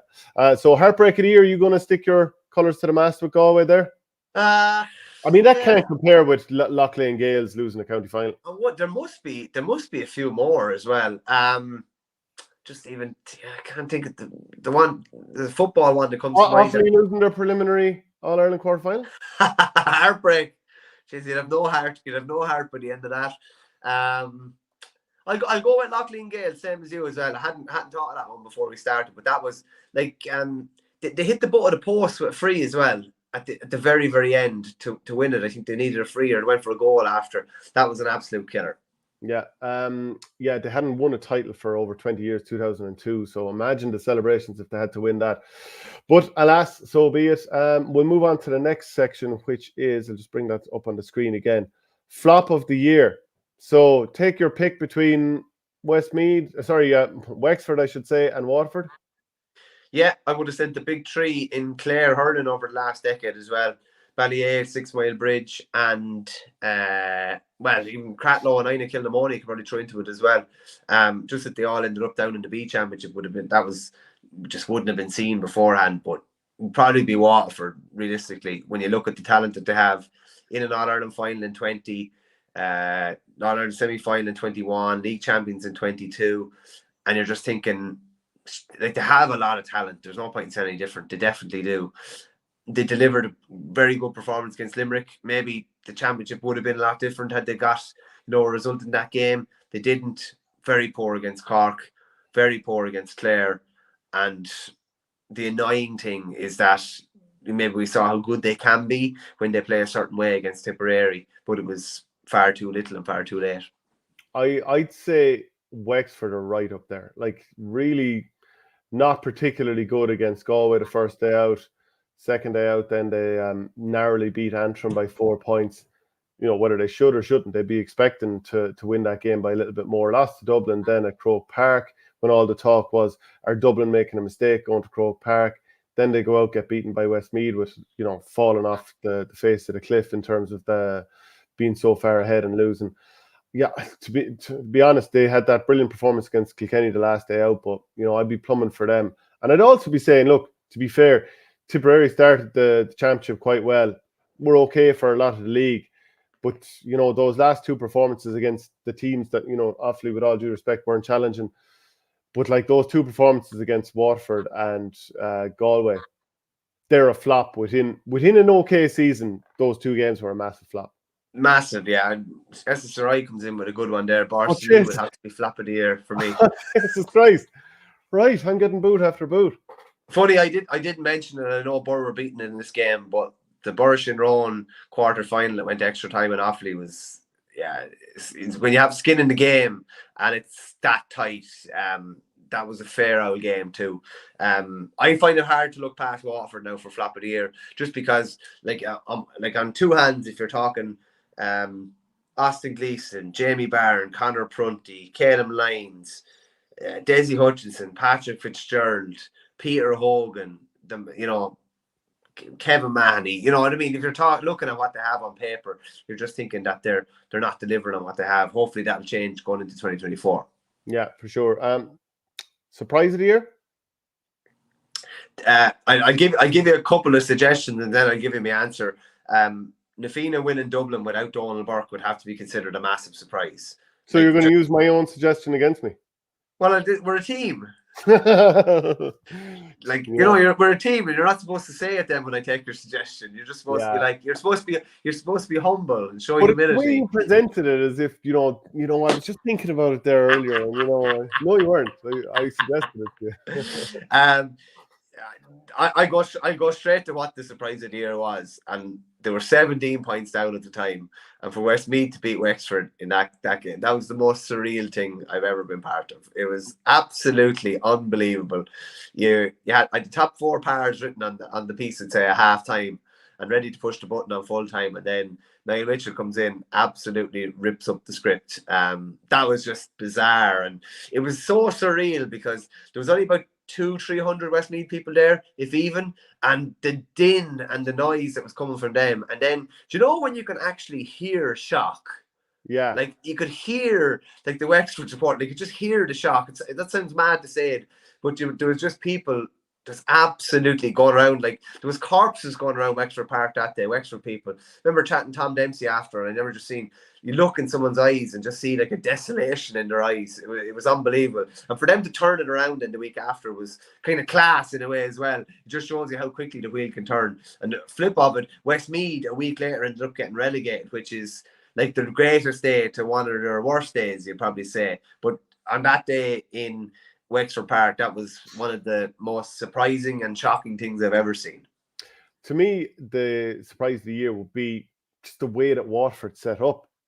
I mean, there are other examples that we can pick, of course, like there's loads of more conventional things that we could talk about, but playing Desi Hutchinson out around the middle sector of the field, when we see what he can do close to goals, and, did close to goals against Limerick, and, big games, obviously, for Ballygunner, to, see him out around the middle field and see Darrell Lyons back in the full back line marking Tony Kelly, and when they take their own puck outs, all their own players are outside the 45 when they're running out from the back and all that. And I know there's obviously thought put into it and all that kind of stuff, but I just found it really surprising that when the stuff that they're good at, that we're not do you not take what's working and try and continue that and then find a few other things to add into it? But it just kind of had that bit of script ripped up sort of a feeling to it. So I found that a little bit surprising and a little bit disappointing. Obviously, they went on to beat Tipperary later down the line, so they're not a total busted flush or anything like that, and can have a very good season next year. And obviously, Davy Fitz will get that extra chance to sort of work with them. So maybe they'll really come again next year. But I thought that was a little bit of a surprise, I have to be honest. Michael's having a little bit of trouble with his connection there, but you're back on for us. Any surprise of the year? I'll go on a similar vein to you, because sometimes with surprise we're kind of I have my Westmeath one nailed to the mast anyway, but the fact that Clare set up with a sweeper against Kilkenny in All-Ireland semi-final, I couldn't believe it really, because it's not something we'd really seen before. Like barring when they were really in trouble against Galway maybe in 2018 under completely different management, I just hadn't really seen a Brian Lohan team play that way, and it was only when they went orthodox that they made strides at nearly winning the game. Surprise of the year, Thurles not strolling to the Munster final, says Adrian McGrath, taking the make out of me. Waterford can't be a flop compared to Tip, as no one expected much from them after last year. I'd also say Clonlara, having been senior B champions in Clare the year before, getting all the way to a Munster final, you'd have to say in a positive sense, that's surprise of the year. And Portaferry putting it up the way they did to now Ulster champions Cushendall, they certainly deserve a mention. Definitely, without a doubt. We'll fly on to the next one, moment of the year. There's a couple of bits and pieces now I liked, and maybe it's because it was front and center in the first week in August, second week in August. Crotto O'Neill's winning the Kerry Championship. I just loved everything about that. Hadn't won in a hell of a long time. Jordan Conway kind of picked them up and hauled them over the line. That was definitely one at club level. Like I think county Killian level, Buckley getting that goal against Galway has to be mentioned there, because I think that's it. Like he's had his injury struggles. You're not getting as much game time as you want to do that. I think that's got to be up there. It's right or over stuff. Like he's been predominantly been a wing back or a midfielder throughout his career. He probably, let's call it a spade, and he'd admit this himself. I think he might have after. Like if everybody could have, it's like Donald Donovan in 2013. If the ball could have fallen to someone, he's probably not top of the list that they would have liked it to fall to. And even just he did a real emotional interview after, because he's had a lot of injuries, as you say. We have to work it into a category as well. I don't know, is it controversy of the year, mystery of the year, scandal of the year?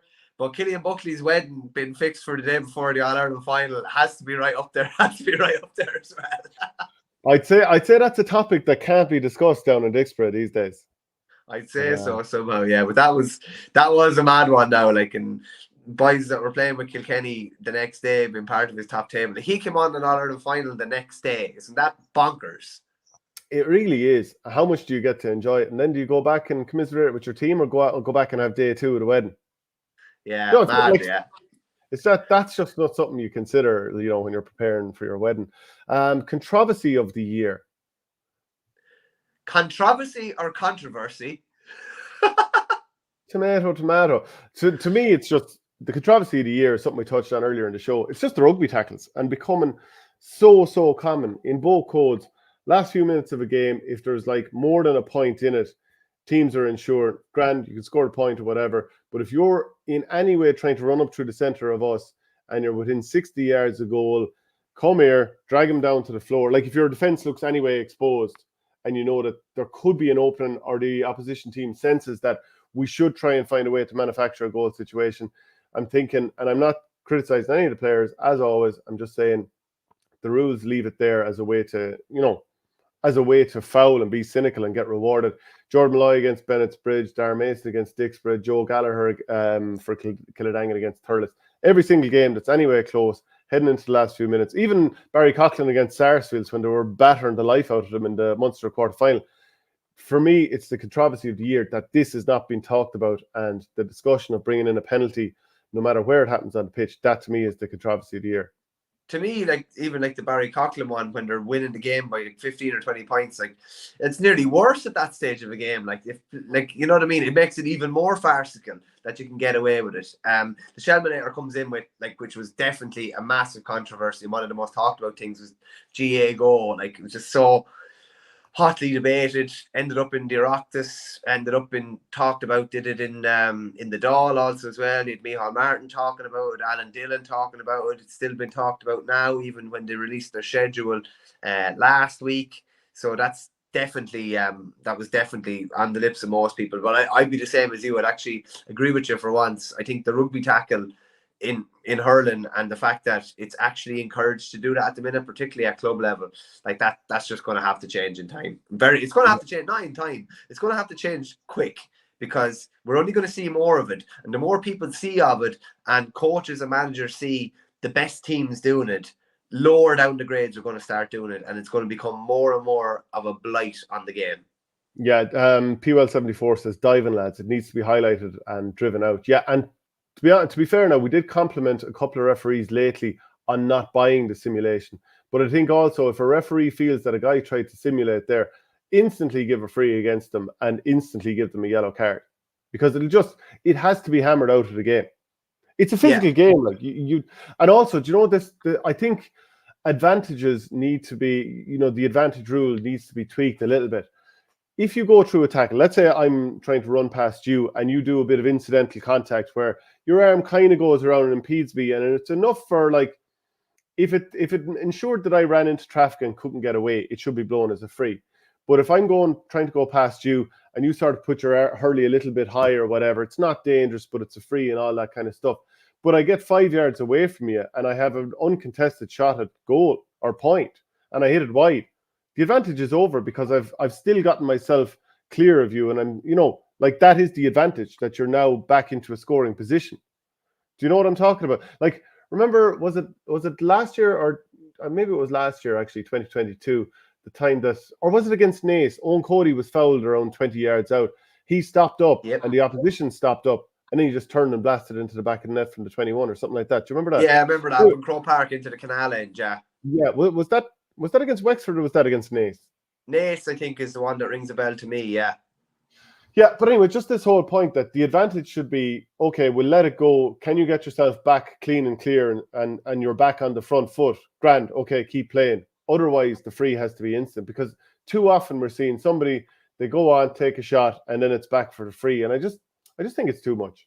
And there was another good controversy that SSRI has thrown up here. He just said 10 minutes late throw-in for Wexford v Kilkenny, controversial. This was gas now and definitely didn't get talked about enough. So all the games had to start at the same time and finish in or around the same time in the Leinster Championship for the integrity of the competition. But the traffic apparently, in inverted commas, was very bad going into Wexford Park that day. And there was a 10-minute delay. So Wexford knew their fate before the final whistle and before the final whistle, which I don't know, was there skullduggery at play or what, but I suggest there might have been. Yeah, well, look, I think it needs to be talked about more and more and more. The application of the advantage, the amount of players that are trying to simulate, and just the rugby tackle thing. Adrian McGrath, the sweeper versus Kilkenny. We were annihilated in the first half. We were in complete control this year until the brain farts. Foodie was in good form. He just showed that he may not have the nerve. But anyway, yeah, like if we're going to criticise with the way Waterford set up, we would have to criticise Brian Lohan and the way that he put out, you know, a very good player in Shane Amori, but throwing him in there as the sweeper when maybe John Conlon just made far more sense, and let a very speedy player in Shane Amori try and, you know, tag somebody.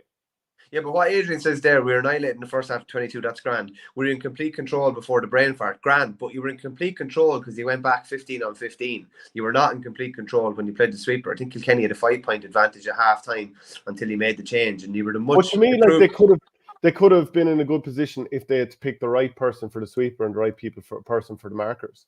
Yeah, maybe so. Yeah, maybe so. I think that's we both kind of agreed on the controversy. Adrian has kind of teed up what I think is the biggest mystery of the year anyway. Basically, how did Tony Kelly not get a free at the end of the Munster final? That was bizarre. I'd say there's people still wondering. Like, it was a very that was a brilliant game, but it was a very surreal finish to it, because I think, I don't know, most people, maybe apart from the Limerick players and some Limerick supporters, were fairly sure that it was a free at the end of the game and that Clare had a chance to level the game. But that's obviously not how it transpired. It certainly looked like a free in real time. Maybe the fact that Tony, in inverted commas, bought a free at the end of the Cork game, maybe that came home to roost at the end of the Munster final. I don't know. Yeah, and I mean, that comment is coming in for PWL74. Kelly didn't get the free at the end of the Munster final because he dived in a previous match against Cork. But yeah, it absolutely was a free, so that one was a bit of a mystery. And I suppose we should also look at one we've just skipped over, comeback player of the year. Just 1 second, Shano, just quickly for the mystery of the year as well. Like, I don't think, like, whether Nicky Quaid wears glasses or whether he doesn't, or whether he's a problem with his contact lenses or not, has ever gotten, like, that sort of thing got massive airtime this year, like huge airtime. He obviously went down. What game did he go down in Munster? He went down in the game. Was it the Munster final? No, I don't think it was all of them. Was it the Munster final he went down in? It's honestly, it's hard to remember. He went down against it's Galway. Very frequent. He went down against Galway. He did get slapped in the chest against Galway, and he went down, and all of a sudden, but he did get a slap in the chest. I'm only saying that he definitely did. People get slapped in hurling games constantly. And do they go down? I'd say, relative to the amount of times people get slapped with a hurley, which is almost constantly, I'd say very few people go down over. Goalkeeper wouldn't be used to it, to be fair, so it was a bit of a ball from the blue. Look, I'm not taking it out on him. It's a tactic, and it needs focus. You know, it's not personal. That was definitely one that received a hell of a lot of focus, because with it in the minutes after he went down, Limerick looked a completely different team, like tactically, and they had solved Galway out basically in the minutes that the few minutes that followed after. What was the other one, Shano? What was this? Something to do with a player of the year there? The other category we hadn't talked about? Comeback player of the year. Have you anyone in mind?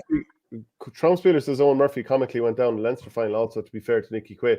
And look, we're not trying to be unfair or just, pick him out only. This is happening across the board. It's the most high profile, so we might as well mention it.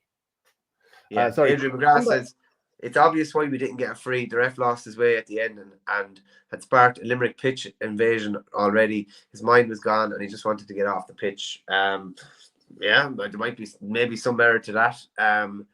Comeback player of the year. So, hey, do you know what?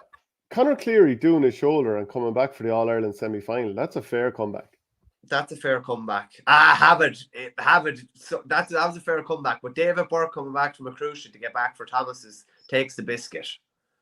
Yeah, what was it? Just over 5 months from the operation. April, I think, was it? It was 6 and a bit, I think. 6 and a bit. But like to come on in a county semi-final, then come on in a county final, like outrageous. He should be in great shape for this weekend as well, which we'll chat about on Thursday when they're going to.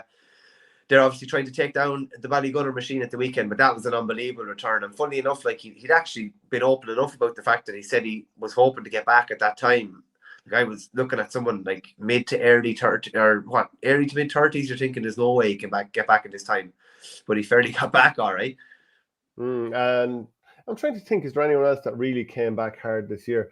We probably want people to give us some comments from across the board and let us know who's really, really impressed this year after being, I suppose, quiet last year, or did somebody do a cruciate and made a big comeback? Yeah, we might end up revisiting that. I suppose, yeah, look, PWL 74, Keane Lynch comeback, he's Limerick to the All-Ireland final win.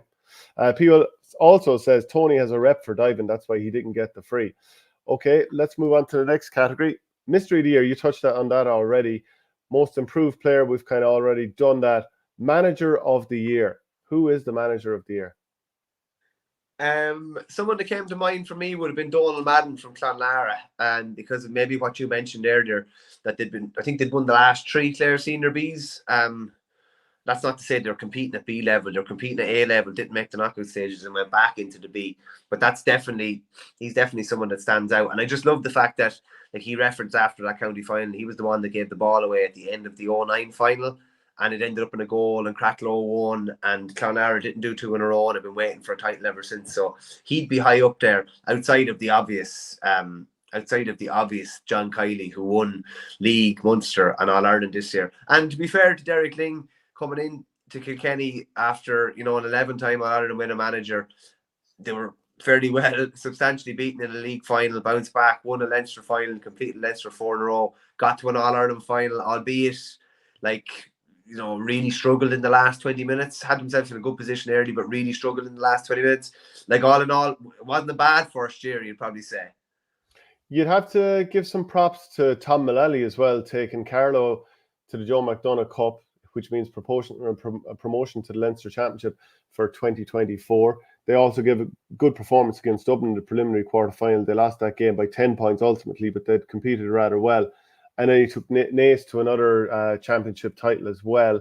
Also, they got to the semi-final, and fair enough, they lost to Nafina, but it was only by 3 points. So, like, that's not a bad innings for him. No, listen, we've kind of waxed lyrical about Tom. Like, any team Tom takes, he generally gets the best out of them, whatever that is. If it's like Naas, were very close to getting to an Leinster final this year. As I said, we pushed Nafina very, very close. Someone mentioned there a really good comment as well about Shane Harrington. Shane Harrington just said, surely a comeback is a player who regained form or is placed, not an injury. Like, one player, I mentioned it after the All-Ireland final this year, like, Paddy Deegan had a very, very tough All-Ireland final in 2022. Like, seriously tough. He had a brilliant All-Ireland final this year. I think he scored 1-2, didn't he? And then he goes on and does, probably maybe on the back of that, with confidence fully restored, goes on and is probably the driving force for Loughlin. So he definitely deserves a mention as well. And just someone, manager of the year there, Richard Hogan, as well. Noel Doherty of Thomastown, given all the baggage they had coming in over the last few years and really getting the job done. Yeah, and getting the job done in emphatic style. Noel actually came up with the hamstring solo machine that a lot of professional sports teams use, like even a lot of NFL teams. I think Liverpool use it. The picture of Mo Salah with it, the Dubs use it. So I'm presuming that none of the Thomastown boys are showing up any injuries or anything these days, but he definitely deserves a mention as well. Yeah, P-Well, Hoggy had a comeback year, from being dropped, I suppose, the year before. And he'd maybe already proven the point when he came on in that game and did quite well. But he really kind of laid down a marker again this year. Fergus Butler said, the Waterford selecting Dunton Hegarty and little being said about it. I suppose you're going with controversy of the year there, are you, Fergus? Yeah, there's a couple of bits in that. Funny enough, there was very few sending offs this year. That was one of them. That was one of like 5 or 6, I think, sending offs in Championship this year. Dropped dramatically compared to other years. That was mad. That was a mad scenario. That just shows you why. Like sometimes if you were on the sideline, you'd be nearly ticked that certain personnel aren't allowed down there. That's why a lot of people aren't allowed down their sidelines, because that sort of shenanigans ends up going on. Yeah. Have you ever gotten involved in shenanigans as somebody involved on the sideline? Like, for example, I remember, and you can't help it. Like, I was one of the sort of lads, Mayor Furna or Mayor Ishka, one year, and I think, you're doing a bit of jawing in, mostly because you're trying to encourage your own players. But you might have previous with something like, and this was a time being injured, you might have a bit of previous with some of the lads that you're competing with on the field. And one day, all right, one lad kicked a slitter at me. Now, it missed or whatever, but I wasn't too pleased with it. Nothing more happened. But I'm just saying, let's say that slitter had to connect, in the face or whatever. Like, anything could happen thereafter, couldn't it? Yeah, possible improvement to your face, let's say. I remember doing umpire one time for Barry Kelly. He used to teach in our school, and I did Leinster College's B semi-final, and there was a goal scored, and I never even looked to see whether it was a square ball. It never entered my head. And like I still don't think it was. But one of the Rathdowney lads that was playing, I think they were playing Banner at the time. He said he come in and said he broke my neck, which was an interesting one. Seemed a bit extreme. Okay, small bit, a tad. So manager year though, it probably still has to be John Kiley, just because the 4 in a row. Yeah, John, and 5 in a row in Munster. Very hard to look past him. And like I've said it before, and I'd say it again, how he's managed turbulence off the pitch is it's an unbelievable credit to his role as a manager. Like there's all the trappings that comes with success, and he's managed it beautifully, you'd have to say. They've managed to keep the train firmly on track, and it's firmly on track going into 2024 as well. Actually, I just want to give a mention to Darragh O'Sullivan for manager of the year also. What they continue to do. I mean, he's got great players, don't get me wrong, but like, they keep that show on the road. They've been on the run for so many years, and they've continued to keep it going. And I also wanted to mention I don't know, is it a bit or sort of comes across the wrong way in some sense, but Kevin Mahoney is a most improved player. Like, we know he's a good player, but it's just what we've seen a little, from him lately. I kind of sense that there's, maybe he's going to make an impact at county soon. He's played, but maybe now he's going to start to make his mark.